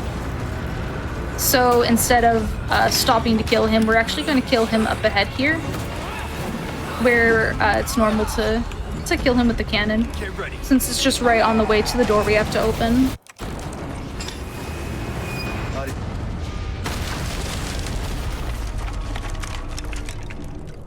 Alright, open for traffic. And then right down here, we're just going to clear these enemies out. And though it looks like the giant was dead, it was not dead. It's actually going to be reappearing here under the bridge and just knock Leon over to the other side for us there. But luckily it falls down, it's out of the way. And here we finally get to be reunited with Ashley. Yay!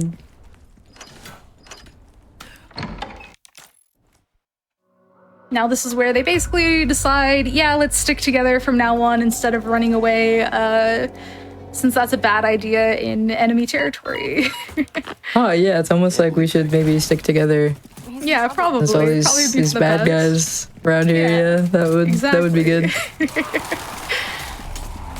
Now here we have a little bit of a maze area, and there is a lot of the dogs in this area. The dogs can be a little bit unpredictable, but they do spawn always in the same locations. For this first set of dogs, we're just going to ignore them. This one here always appears here, and they're very good at knocking Leon over and wasting a lot of time, so we're gonna hope that they just don't run up behind us, which looks like they're not.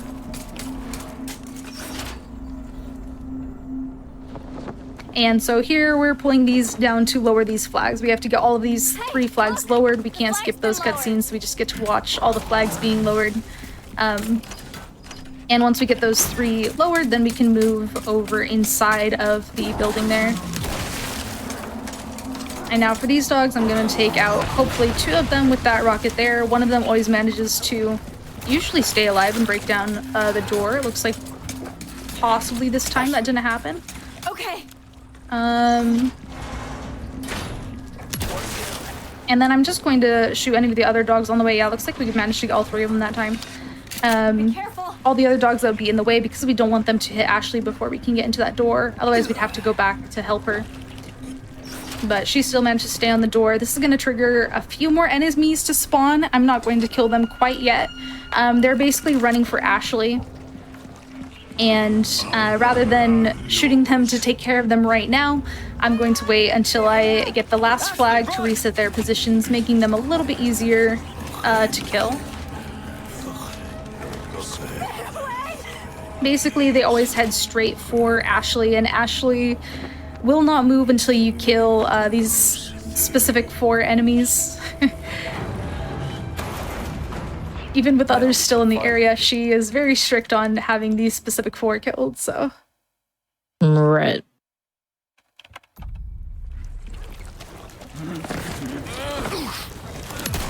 Break already.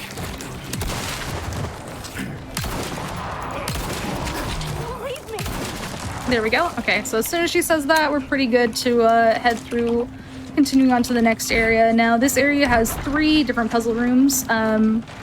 For keys, it's statue heads that we need to put on that statue there to progress. Look, there's a statue The up there. first room here, we're going to use our rocket to avoid triggering basically the entire puzzle inside of this room. I'm gonna just make sure I hit my shot. There we go. So what I did there, basically there's an enemy standing back behind there who would usually pull that lever, causing this entire platform that we stand on to fall down, which means we would have to go around to raise it back up again, dealing with enemies, fighting them off, that kind of thing. We just skip all of that by shooting a rocket, killing the guy who would usually pull the lever, and grabbing the statue head. So that is the first room taken care of. The second room over here is where several knights are. We do have to kill all of these knights for Ashley to jump down and join us. So we're just going to grab the statue head and scoot back where we're going to pick up Ashley in just a moment. Come on, you can't be serious.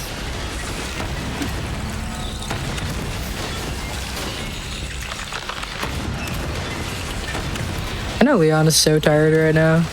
He's like, are you kidding me? You okay? He's better than me. I'd be losing it right about now. Right? Night. Get that lever. Honestly, same. But he uses the power of his sarcasm to keep himself pushing through.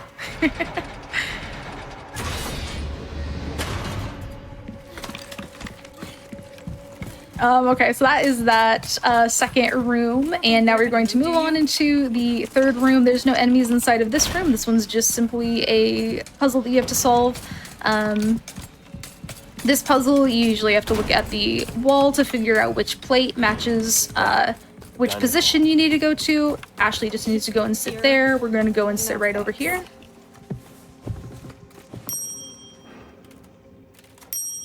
And the pictures for it, like I said, are up on the wall back there that you need to measure and line them up to, but they're always the same in amateur, so just send her to that spot. And that gets us these 3 heads. After we insert all of these, it's going to trap Leon inside of a sort of cage here where enemies are going to come and attack him, and Ashley is going to get separated. And this brings us to Ashley's part, which is probably one of the more relaxing parts of the game, especially on New Game Plus, because we don't have to worry about dying here. We don't have to worry about anything other than just running forward. Oh, thank goodness. Right? It's a nice little break. Now, Ashley does have a sort of weapon here. She doesn't ever use guns or anything, but she does have this lantern, which is her weapon, basically. She's going to be going up against some knights, and typically what you would want to do is just use the lantern to shine it on them and stun them in place. That's the most that she can kind of do with it. But we're honestly just going to run past them all. And now with this puzzle, of course, we have the time already memorized. Usually we'd have to kind of make our way through there to figure out what the time is, but again, that one's always the same.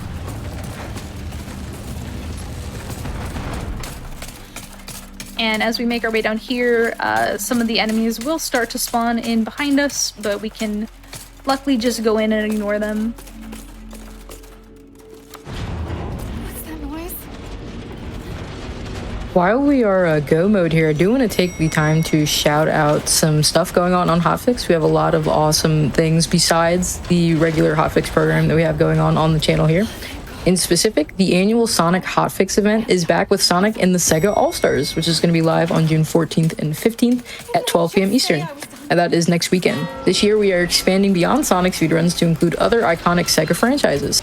Type !Sonic in chat for the full schedule and let us know what you are excited to see. And along with that, we also have Black and Flash's Summer Speedrunning Celebration Juneteenth, which will be live not next week but the week after on the GDQ channel from the 19th through the 22nd. Type !Juneteenth in chat for the full schedule. Visit gdq.gg/BAF to learn how you can join the Black and Flash community. Yeah, a lot of fun stuff happening. That's so much fun stuff. That's awesome. The heck? So right in there, Ashley's puzzle, we just had to open the door. And now we are trading out our lanterns here to line up with the patterns on the wall. And this is where we're going to lose our only weapon that Ashley has, so we can get the plaque that's going to free Leon.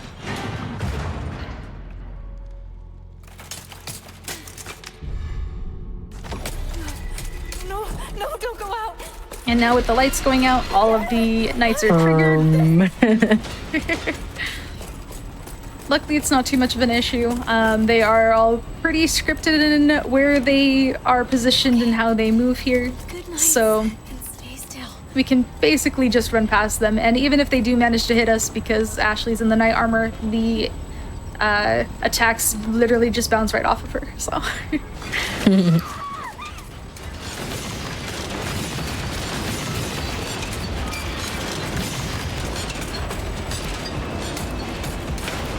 Now there's only one more knight enemy that we really have to worry about up here. Like I said, because we're in the knight armor, we're not worried about it hitting us. We only want to slip past him as quickly as possible.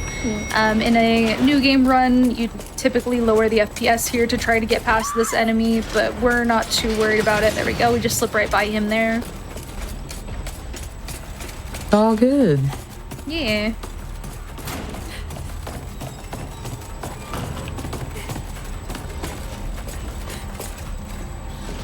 Yeah, you were not lying about just holding forward here. Yeah, it's literally just Shift W through all of this. Ashley doesn't really have movement tech either. She kind of moves slowly, so all she can do is run.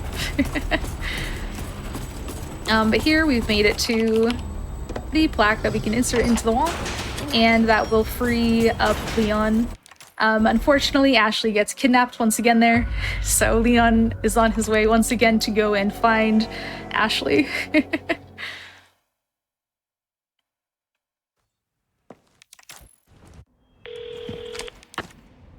This leads to some of my least favorite enemies in this game. The sort of bug-like enemies. I'm just not a fan of bugs in general, but these bugs are some of the most RNG-heavy enemies in the game. They're very unpredictable. very random in whether or not they're going to hit us, and they are just a massive waste of time if they do hit us. Now, what I was doing there was moving up or down stairs with a sort of crouch and sprint movement to try to get past those as quickly as possible. And I was looking down, and I'm mostly looking down right now to try not to aggro the enemies as much as possible, and also try to decrease Leon's hitbox a little bit as well. Just because we don't want them to hit us as much as possible.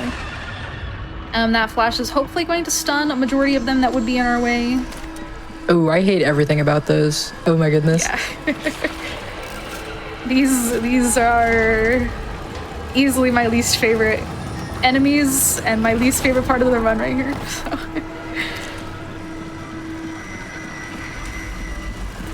And once again, right here, I'm going to hope that I can just one little hit. That's okay. Get past these guys. And we're gonna throw another flash. Luckily, they're very susceptible to flash grenades. They get stunned very easily and for a very long period of time. But as soon as we get this other lever, the door will open. We just have to jump down and head down through there, hopefully not getting hit again. Sometimes the bugs are a little aggressive down here. But that's fine. I'm going to shoot that counterweight a little bit early just because it's easier to shoot it from there than having to run across. And then that second one, this is going to lead us into a room full of a lot of enemies. Our only priority is to kill the two knife-handed enemies in the back. So I'm just going to line up that shot, shooting that right there specifically at that sort of bar on that door there, makes it to where it kills both enemies by hitting them in the back. Otherwise, you'd have to shoot two separate shots. But these drop the unicorn horns that are going to get us inside of here. And this is where we are going to be reunited with Ashley. Unfortunately, Leon is also going to be dropped into a pit. Luckily, he manages to survive, of course. Very cliche. So now we have to make our way back out of here. And this is going to have a few more of the bug enemies. Now they're inside of the water. The only way you can really see them is with their like bright green eyes, but they are always in the same positions here. So it's very easy to know where they're going to appear at. We do have to just kill them. It's easiest to just kill them with a shotgun because they will just jump up and grab onto us every single time if we don't. There's no real way of getting around them.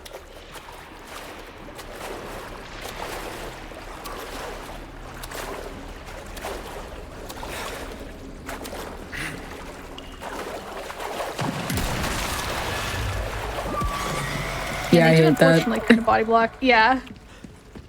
Not fun enemies. Yeah, no. Mm-mm.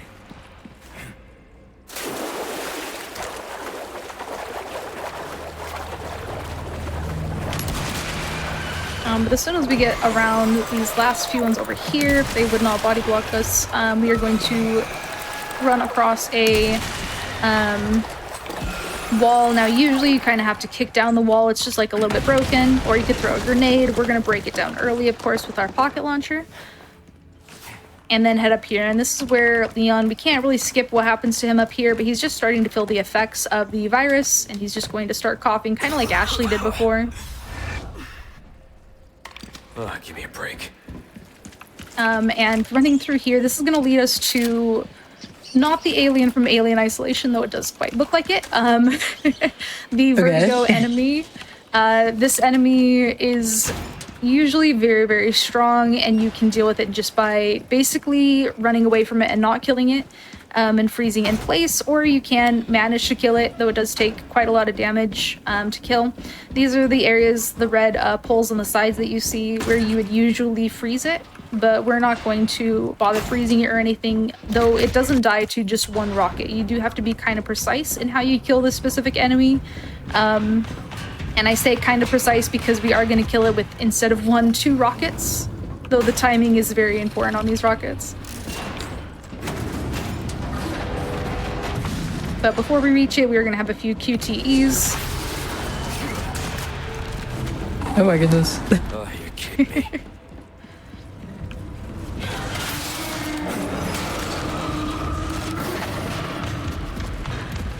And then I'm just going to focus in and line up my shot here.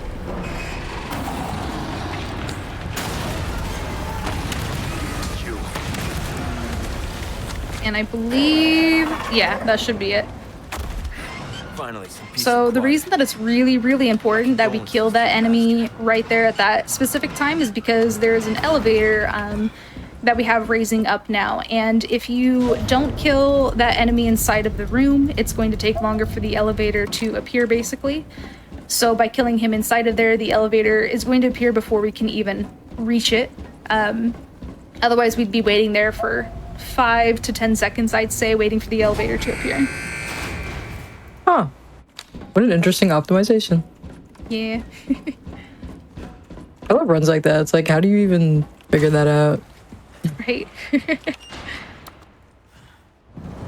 Now, what's interesting, I think, is that in new game runs, if I remember right, you can kill him with only one rocket with the rocket launcher, but in New Game Plus, it takes 2 rockets as well, which is interesting.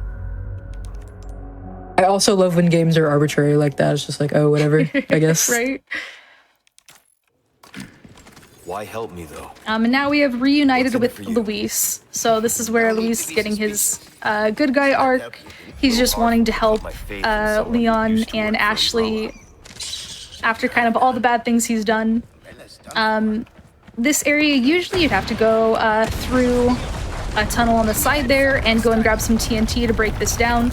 We are just going to break it down ahead of time with a rocket, and we're going to come across 2 giant enemies. I'm going to try to take a precise rocket to the shoulder of one of them to kill them both in one hit rather than having to waste 2 rockets.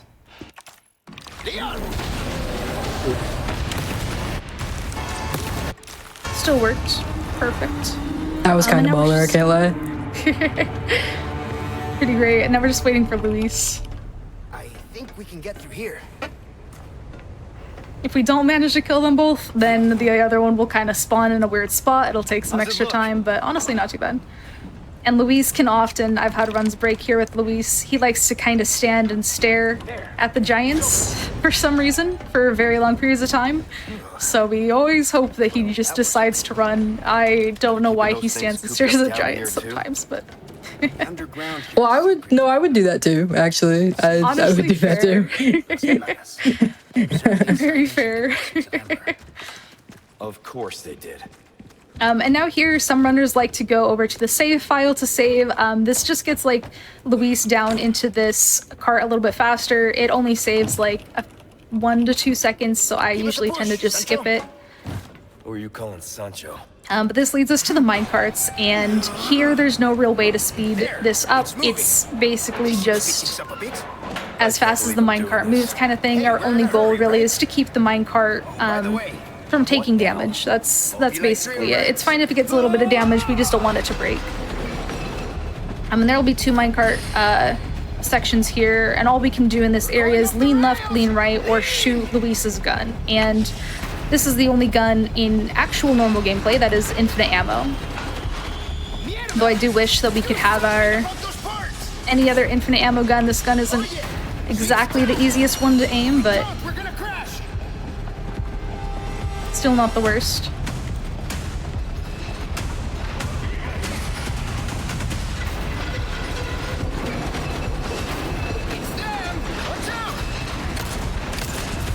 And since we are on amateur difficulty, honestly, a lot of these guys usually miss anyway. They're much more snipers in professional difficulty, so we're not too worried about them. I mainly just want to save health for a potential enemy upcoming, though usually they're not too big of a deal either. Yeah, I did see someone in chat mention that they didn't know there was a Donkey Kong minecart section in this game. Yup. And speaking of Donkey Kong, I know there are several Donkey Kong titles in the SGDQ 2025 schedule. That is coming up soon, less than a month away. Very, very excited for that. If you're interested, prize submissions for SGDQ 2025 are still open. I Not exactly sure when they close, but they're open now. So if you want to get your prizes in for any prizes that are related to games on the schedule or are just cool prizes, you can submit them. Visit gamesdonequick.com for more information. I love a good prize. Right? Honestly, getting to watch some Donkey Kong runs, that sounds so fun. I'm very, very excited for the very first bonus game of the event is Donkey Kong Jungle Beat, which will be played on the bongo controllers. It's gonna be very, very cool. That's gonna be so cool. Oh, I'm definitely gonna watch that. That's so cool. I've seen Lori run it before. It's gonna be a great time.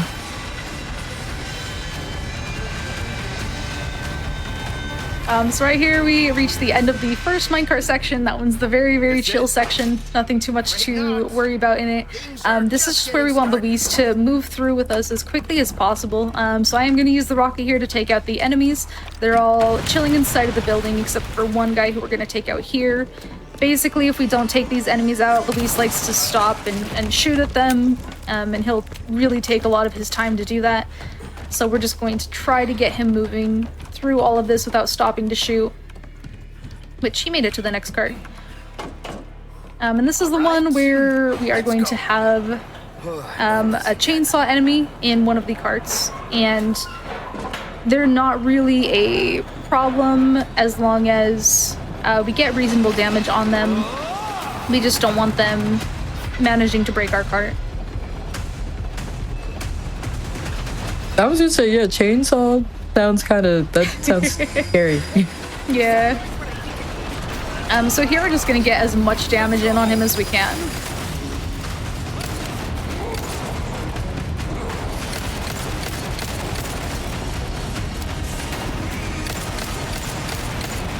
And that's about all we can get on him for now. He is gonna come back.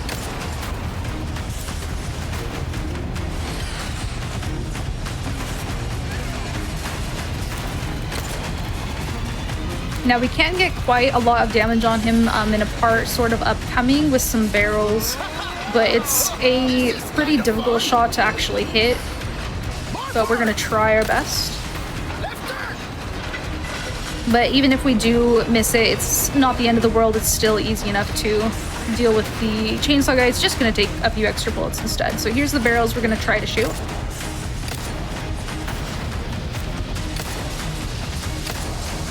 We did manage, nice, right at the very end. And that is going to make his cart basically one shot. So he's not going to be an issue for us this run. Let's go. End of the line, asshole. And then we only have a few more enemies that we got to take care of right here. And this basically is leading us down to the area that Luis is going to mention later, where they dug up the bugs. This is the bugs that are the cause of like the parasite that Umbrella has been using to create a lot of the virus. That in combination with the flower from RE5 is basically what they've used to create all the virus for all of this series, more or less. But before we reach that, we are going to run across one more thing that we need to shoot.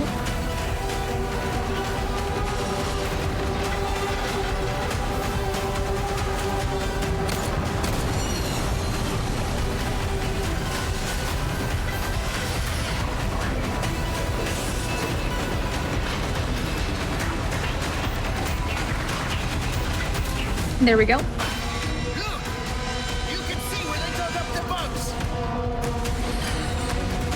And so that's where they dug up the bugs. Ooh, yeah.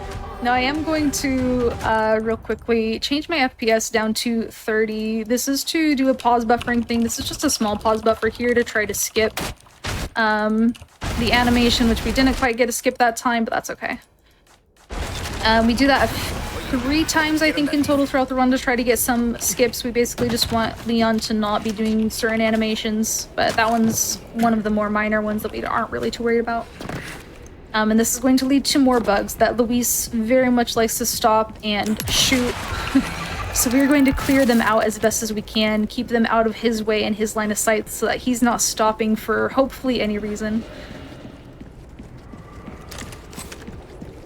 These ones, hopefully the stun is enough to keep him moving behind us. Leon! I knew it! Stay sharp! These guys have camouflage. Yeah, the more and more I save these bugs, they're just the worst thing ever, actually. Honestly, yeah. Keep coming. And as soon as they grab onto you, it's a sure way to add like 10 seconds or so onto your run almost every single time, so. Yeah, absolutely not. And I'm just gonna wait for Luis to appear right here. As soon as I see that I can do this, I'm going to change from the cat ears over to the deer antlers.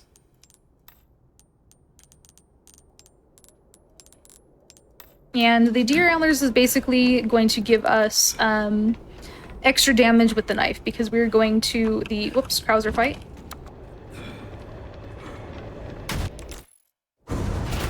And I'm just going to focus here a little bit. I'm trying to fight Krauser. This has nothing to do with them. I'm a free man who made a choice.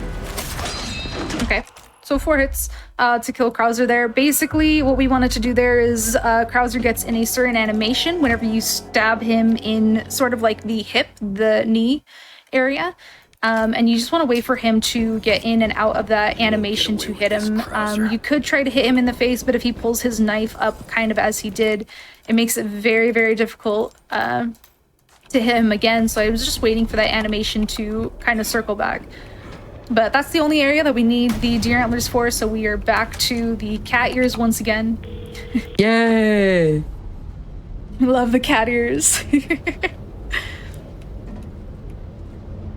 And this is going to lead us over to where Salazar is at, leading up towards his boss fight, but we have to get through the clock tower first, which is where they are currently keeping Ashley. A wild goose chasing after her. One day, we'll be reunited with her. One day.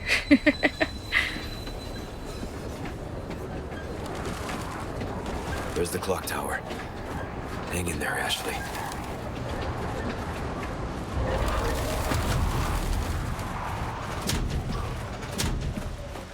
Now this clock tower does get a little bit chaotic. The enemies, though predictable, are usually very aggressive.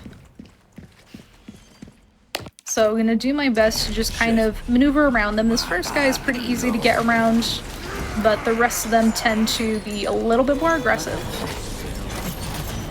I trust in the process.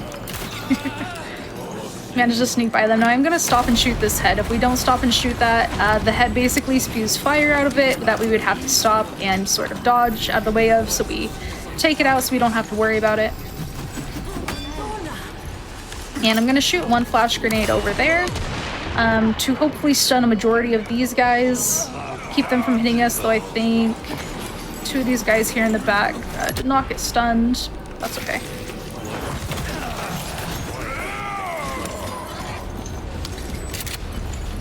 And now this giant wrecking ball that's heading toward us, we are just gonna face tank it rather than trying to dodge it. It just wastes some time to dodge, so we just like to hit it. We might get hit by a second one here, which will be okay if we are. There's another one. This guy up here at the top, he unleashes all of them endlessly until we reach the top, so luckily they kind of took them out with that. We could stand up there and shoot that down to them, but rather than the giant wrecking ball, we have a rocket launcher, so we're just going to use that instead. And basically throughout all of this here, it's just killing enemies and keeping them from jumping on this platform. If they jump on the platform at all, it's going to stop it right in its place, and that's going to waste a lot of time for us. So we don't want this platform to stop, so we don't want enemies jumping down here with us. So the goal is just to kill them as quickly as possible and make sure that they're not able to jump down with us. They do usually spawn always in the same locations here, so it's not too bad to kind of watch for them.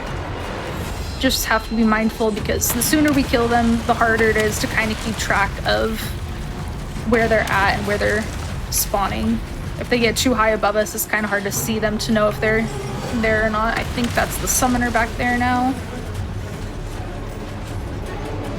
And that should be one up there if the summoner spawns.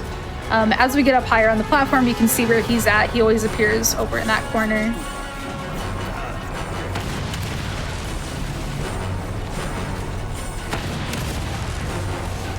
And so there's the summoner right there with his lamp that we killed ahead of time. Basically, the summoners that appear here, if they manage to get their attack off, not only will it temporarily stun Leon for a time, but it will make the enemies sort of transform into tougher enemies. So we really don't want that summoner to be doing anything here, and we really don't want enemies to be jumping down onto here. If Leon gets stunned, there's a chance that they could jump down onto here, but I think we're good as far as the enemies are concerned.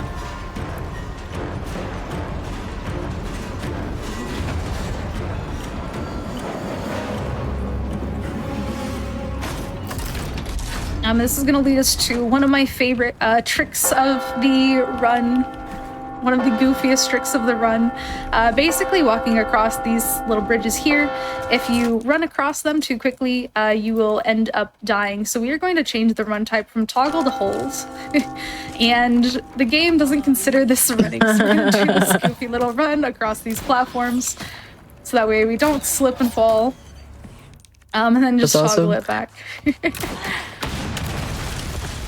My favorite trick of the game. And then just clearing those enemies out of the way. This is where the Salazar boss fight is at. And we're going to take him out, of course, simply with a rocket. Now what's cool is that you can actually kill him with a golden egg as well. Ashley. But that does take longer, so of course we're going to use the fastest way, which is with the rocket. And here we can see that though Leon has tried to go and get Ashley here from the clock tower, Krauser has managed to get her and is taking her away once again to an island. So we have to follow to that island to try to find her once again.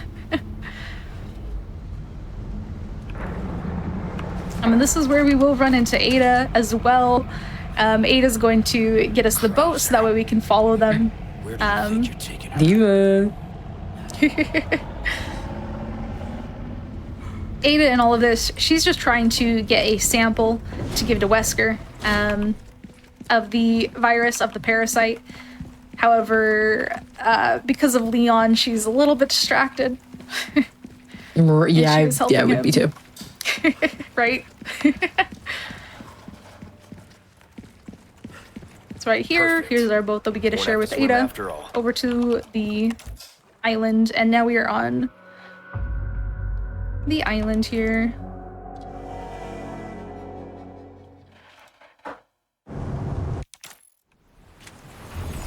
And this is where the enemies upgrade to guns, which makes things a little bit more complicated.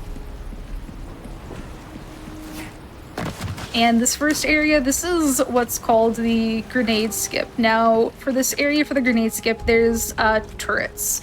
And these turrets, like this one here, if you walk across them, turn you into Swiss cheese. So we want to avoid that. This first one, we're just going to do it the normal way and push the button to turn the turret so we can walk past it. However, rather than going and turning all of the rest of them in this area, I think there's 4 or 5 here that we would usually have to turn. I'm going to do a quick reload to move that enemy in the window there out of that location. I'm going to basically get a very specific enemy to spawn. I'm going to leave this cutscene open as long as we get to that point. He goes through the door and toss that grenade up just to stun him and hopefully aggro him just like that to kick us. And we can skip right past that. He takes all the bullets for us, so we can skip all of that section. That was a very, very clean skip. There is another way that you can do it to have another guy fall into that same turret as well, but I typically like to use that skip myself. Now this guy up here, you can shoot this guy up here with the rocket. I like to just wait a moment in that sort of part where Leon is talking, saying a rocket launcher, to try to not get stunned by the rocket, not get hit by it.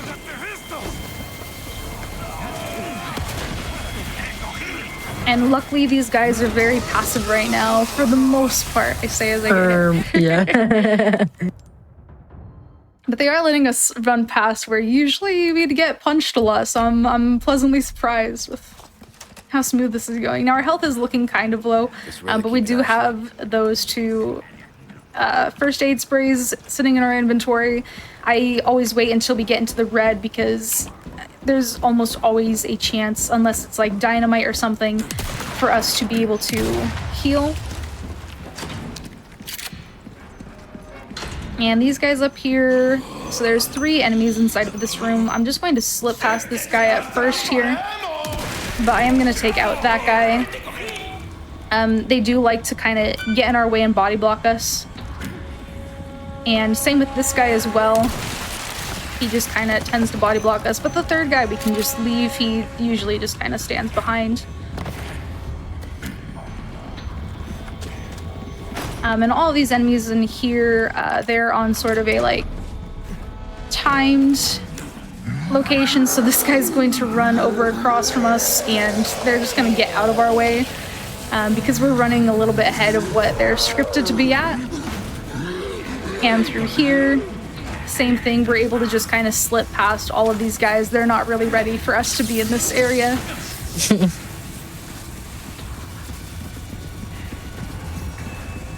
And now we're heading to the regenerators. We are going to, before we reach the regenerators, slide right by that guy. And so the regenerators in here, these are another new enemy introduced in the game. They have, I believe it's like usually 5, 6, or 4 hearts. It's kind of random in what they will have, and usually you have to use thermal lenses to be able to see those hearts, to be able to shoot them. We, however, are just, of course, going to shoot them with the rocket because the splash damage from the rocket is enough to kill them.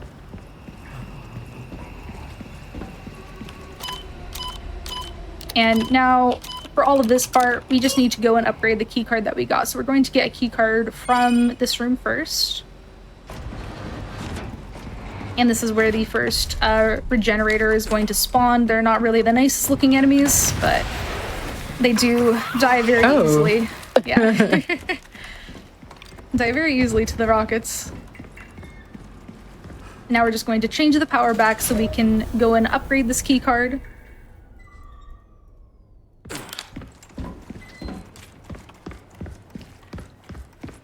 And inside of this room, another regenerator is going to spawn again, but we're going to get the key card upgrading first before we bother with it. It automatically is going to drop down behind us after we start upgrading it. Usually we may try to run around the room and just avoid it, shooting it, of course, with like a shotgun or something. You can typically stun it, but as its name states, it regenerates. So if you shoot off a leg, the leg will come back. If you shoot off the head will come back. The only way to kill it is by removing the hearts inside of it that you can only see with the thermal lenses, which we, in a normal game, wouldn't receive the thermal lenses quite yet. Huh. And now I'm just facing away from that upgrade area, so we can just run straight through after we grab the key card because Leon just reaches behind him to pick it up. This is going to lead to an area with many more regenerators. This area here is where we would get the thermal scope that you would be able to look through because we do need a wrench from one of these regenerators. However, we're not going to bother with the thermal scope. We don't even have it. We're just going to run by the enemies. I'm going to knock all of the regenerators down and kill all of them with the rockets and search. Whoop, one of them managed to live. Search for hopefully one of these guys. There we go, with the wrench. Where the wrench spawns is always random every single time. I usually hope that it's on the left side first, but it really just is entirely random. There's no way of knowing where it's going to be at. And now enemies are just spawning through here. I'm just taking them out so that way they don't bother us over in the corner. And we're just gonna wait for the key card to finish upgrading. This is gonna get us into the room that Ashley's in. Earlier, we did see Ashley in one of the cutscenes. She's not awake. She's entirely passed out right now. She's struggling with the virus. But Luis did give us basically not quite an antidote, but something to just sort of suppress the virus for a short amount of time. And we're gonna give that to Ashley since she's not doing very well. She's getting very sick. I like completely forgot with those. They were both infected. I'm be for real. They don't look like they're infected, but Mr. Cat Ears S. Kennedy is chilling. right. Can't even see her infection since she's in the armor.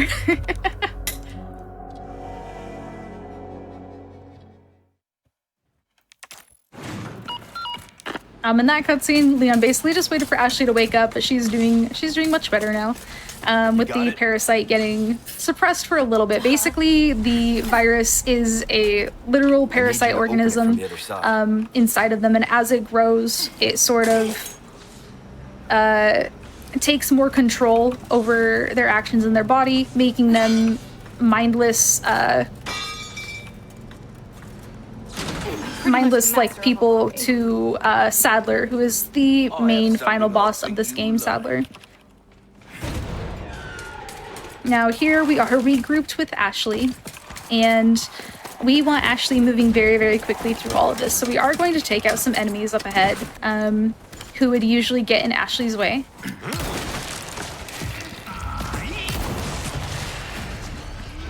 Now they're not quite going to get in her way yet, but this is the easiest place to sort of kill them, which is why we're taking them out now.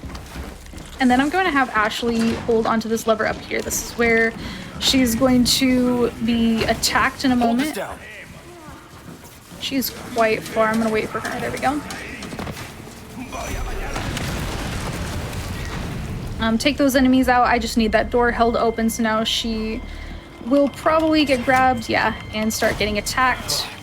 I'm just going to go and try and help her clear out some of those enemies that would grab her, get in her way in any way. So that way she's running behind us. It does sound like she's pretty close to us.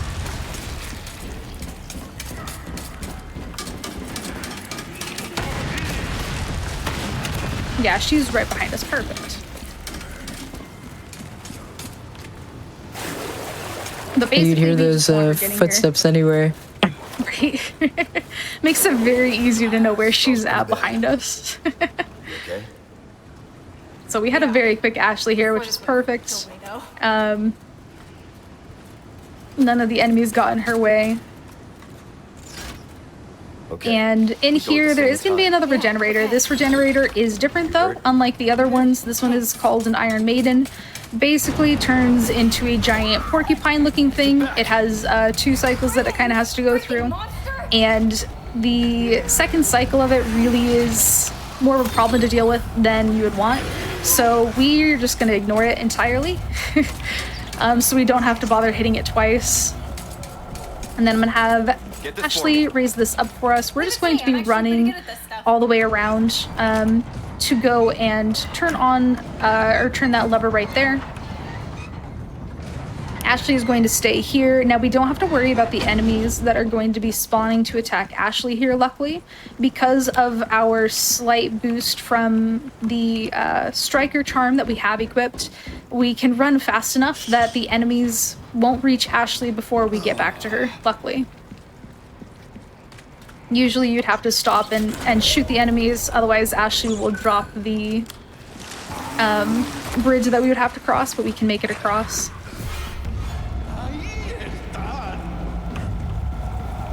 Though they will grab her immediately after, but we don't have to worry about her after that point. Ashley, damn it!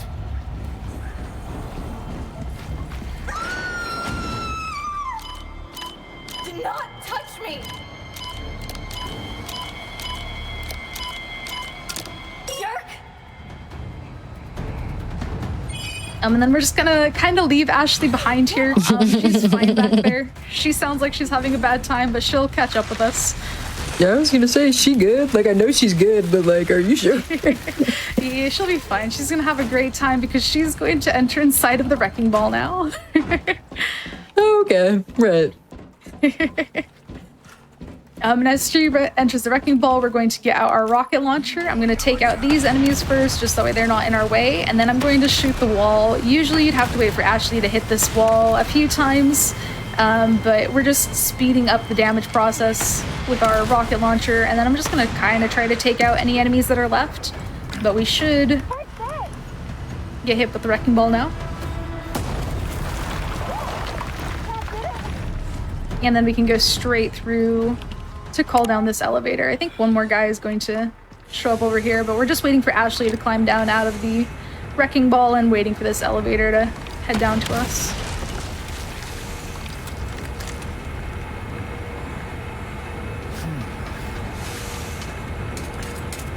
Very fun waiting part with Ashley. Not much we can do to speed this up. I think you might have found your calling.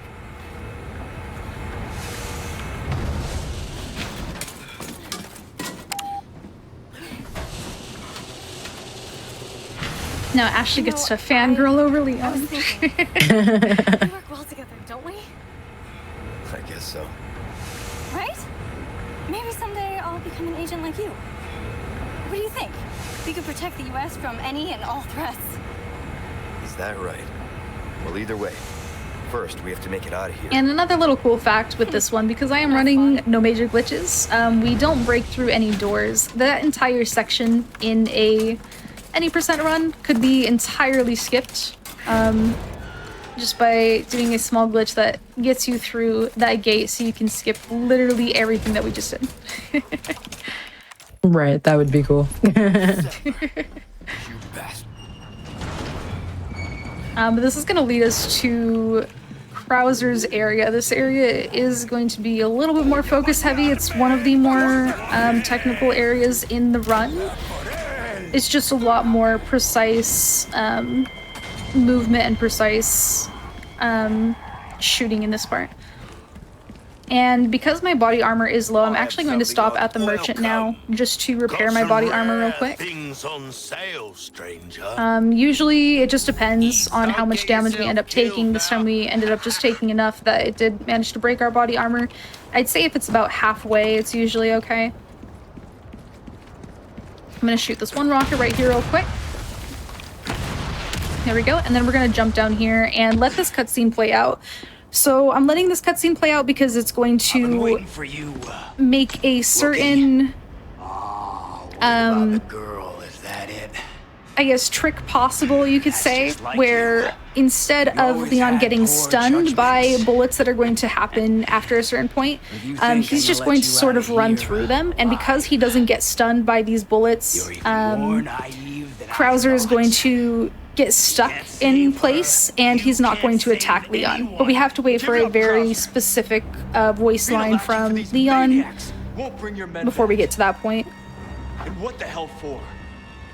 Revenge on the government? Now we could shoot him ahead of time with a rocket to stun him as well. However, that does cause I'm doing all this for revenge. Leon to get stunned by a flash that he shoots. And to avoid getting stunned by that flash at all, we just wait for the cutscene instead, because in timers, the cutscene playing out is paused for all of the timer. Those Illuminados have given me that. I like how we're having this really super serious conversation and then Leon just says like catters. Just for the love of the game. All of the seriousness, but Leon has the catters. And so now Krauser is stuck. He's stuck down there. I'm gonna hope that he manages to hit a trap that he has set down over there too. If he does manage to hit it, then we don't have to worry about shooting it. Right there, it sounds like he hit it, which is perfect. And then we're going to avoid getting flashed there as best as we can by We barely made it out alive. by spamming our weapons. avoid Krauser hitting us there. This is the trap that he managed to land on whenever he got stuck, and this is why we needed the body armor high enough, because Leon could get stunned by the bullets from these turrets. Luckily he's not. I'm going to do a quick aim here so he doesn't get stunned by that flash there.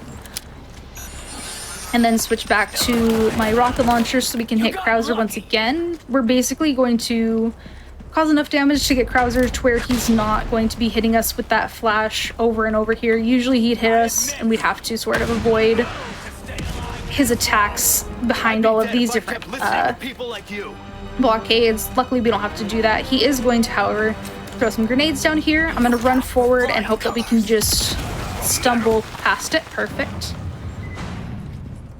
And now I'm going to focus for this part a little bit and then I'll explain it. You're really doing this? Oh, perfect. Yeah, he got plenty of damage.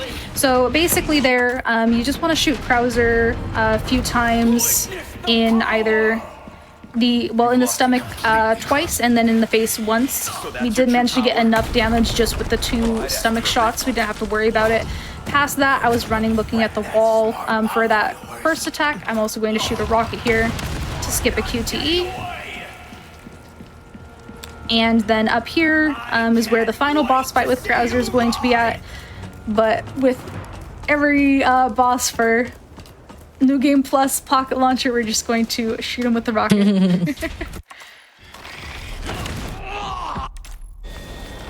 And just like that, Krauser is defeated.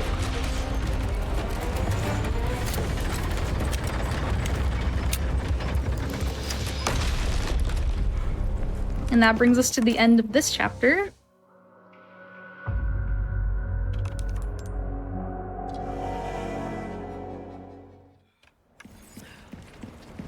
Two chapters left to go, so this is the second to last chapter, chapter 15. This one is going to be a lot. This one is very, very hectic chapter. I'm going to start by shooting across here at that building to try to aggro the enemies ahead of time. That's going to trigger Mike, who is flying the helicopter, to fly in early, since they're already aggroed.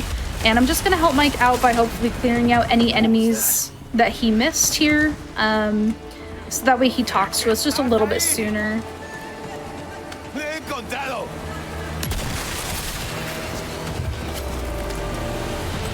Which it looks like he got most of them, so he should talk to us.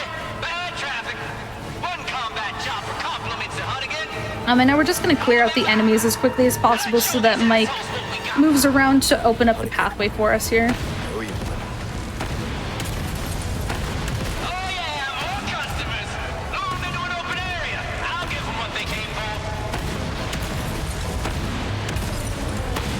I think he is moving already. I'm pretty sure he is. Yeah, he's on his way out. So we're just going to jump down here and wait for him to clear this out for us.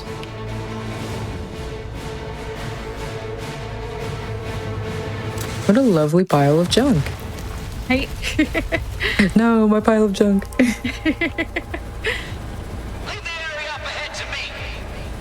Now this area, I am going to leave this area to Mike. I'm going to hope that I don't get hit here, though it's very likely that I usually do. But we did manage, it looks like, to squeeze past them. Mike is going to take out kind of the rest of the enemies.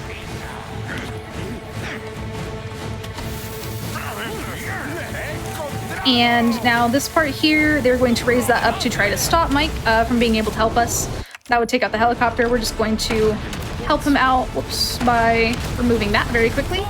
And as we jump down there, I'm going to do a quick reload. This is going to make Mike basically open this gate here basically instantly, as opposed to having to wait for him to open it. Just like that. Usually you'd have to wait for quite a while for him to open it, but that just cuts out all of the time for that. And now this section is very RNG. We're gonna hope for the best here. I'm just doing my best to avoid enemies. Trust.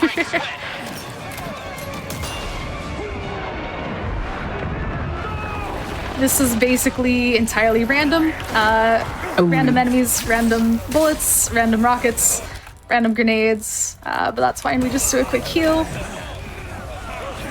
Wouldn't be a speedrun without, you know, the most random level of all time. Exactly.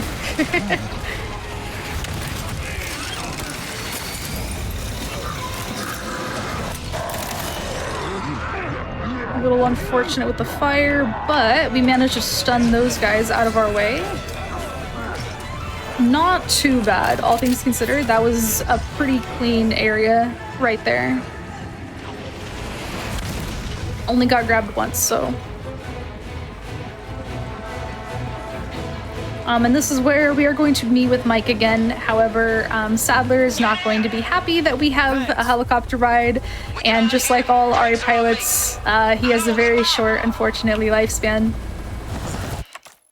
As he gets attacked by the bugs. Again, just the worst enemies. Of course. This is going to lead us to an area that is going to have more regenerators. However, we are going to avoid all the regenerators. We're going to avoid them spawning. They're basically in these bags hanging up. We're just ignoring all of them and running around them, trying to make sure that they don't get triggered.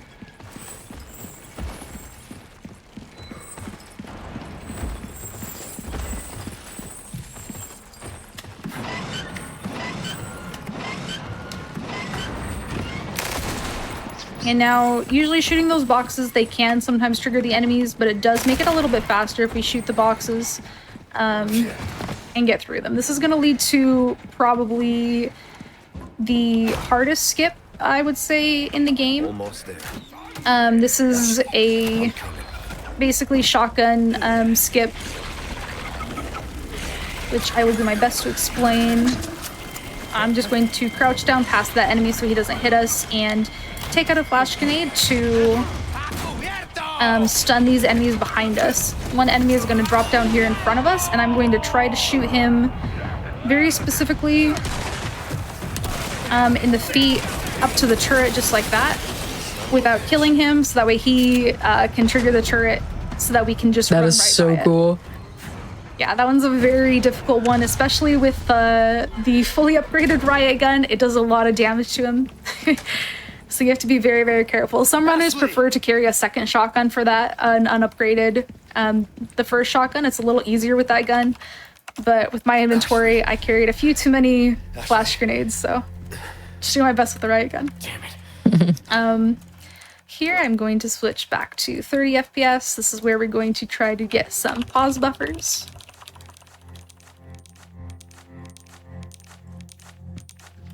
Which looks like we got past that one.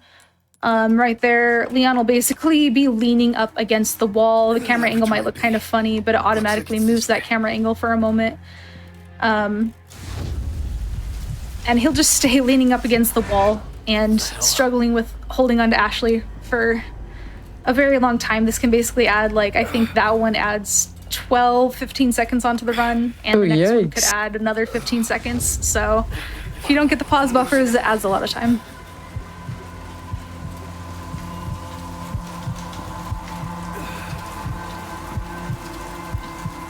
Leon's not doing too good, huh? Not at all. Yeah, he's struggling a lot. It can't help that Ashley's in the heavy knight armor as he's carrying her, but yeah. Also the virus at this point, because he gave the sort of he gave the like antidote more or less to Ashley to help her like prolong before she turned into one of them. He didn't get it for himself, so he's really struggling with it. Right here I'm going to do another set down to 30 frames and try to do another pause buffer.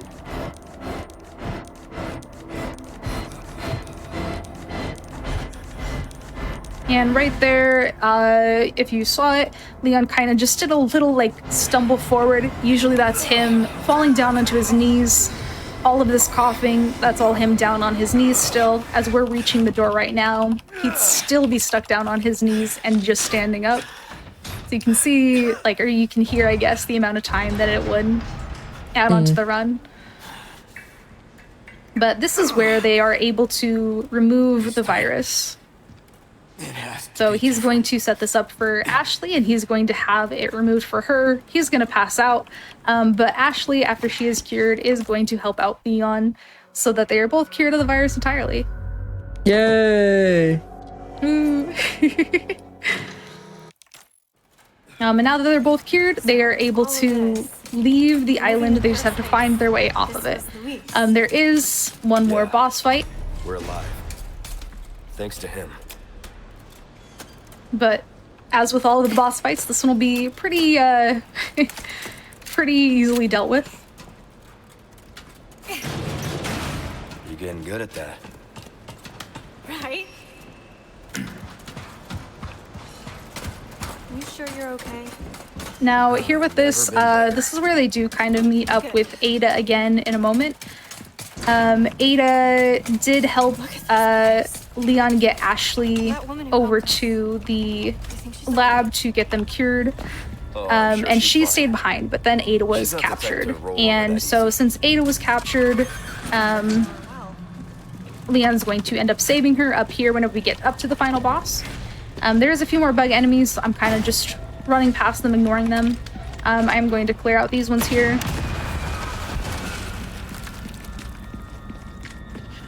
And then make sure that we have our rocket launcher equipped for this next part. This is going to be where we meet Sadler, the final boss of the game, the one orchestrating all of this right now. And that is the first phase of Sadler. Okay. And here's the second phase of Sadler. Very simply taken care of. Okay, well, sure. Very simple boss fight.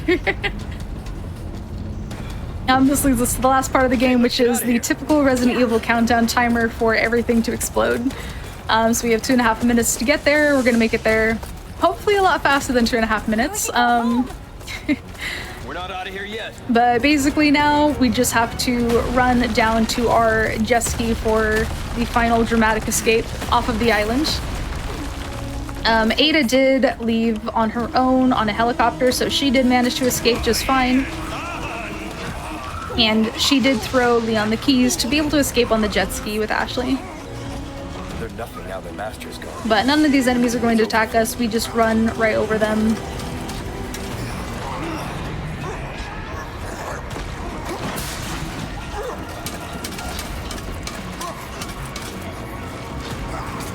And now with the jet ski, with this final section of the game, it's basically just Shift W. We can't really do much else. There's no shooting on it or anything.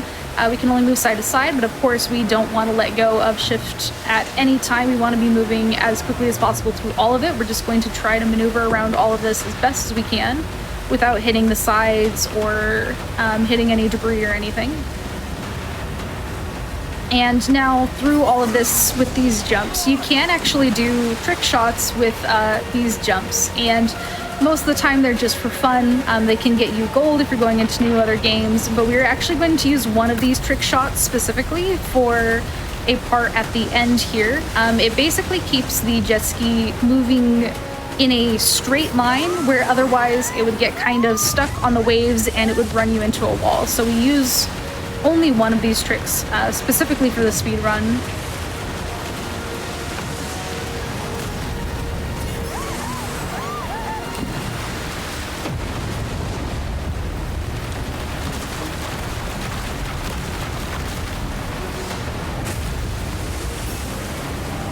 This is so cool. Right? Gonna do our epic 360, and right there is usually where you get hit, but because of that 360, it just sends us right through where they get to escape. Hooray! And that is the end of the run. That is the end of Resident Evil 4. GG's. GG's.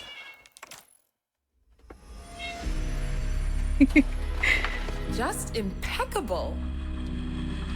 My thoughts exactly. This is an amazing run. It's a very fun run.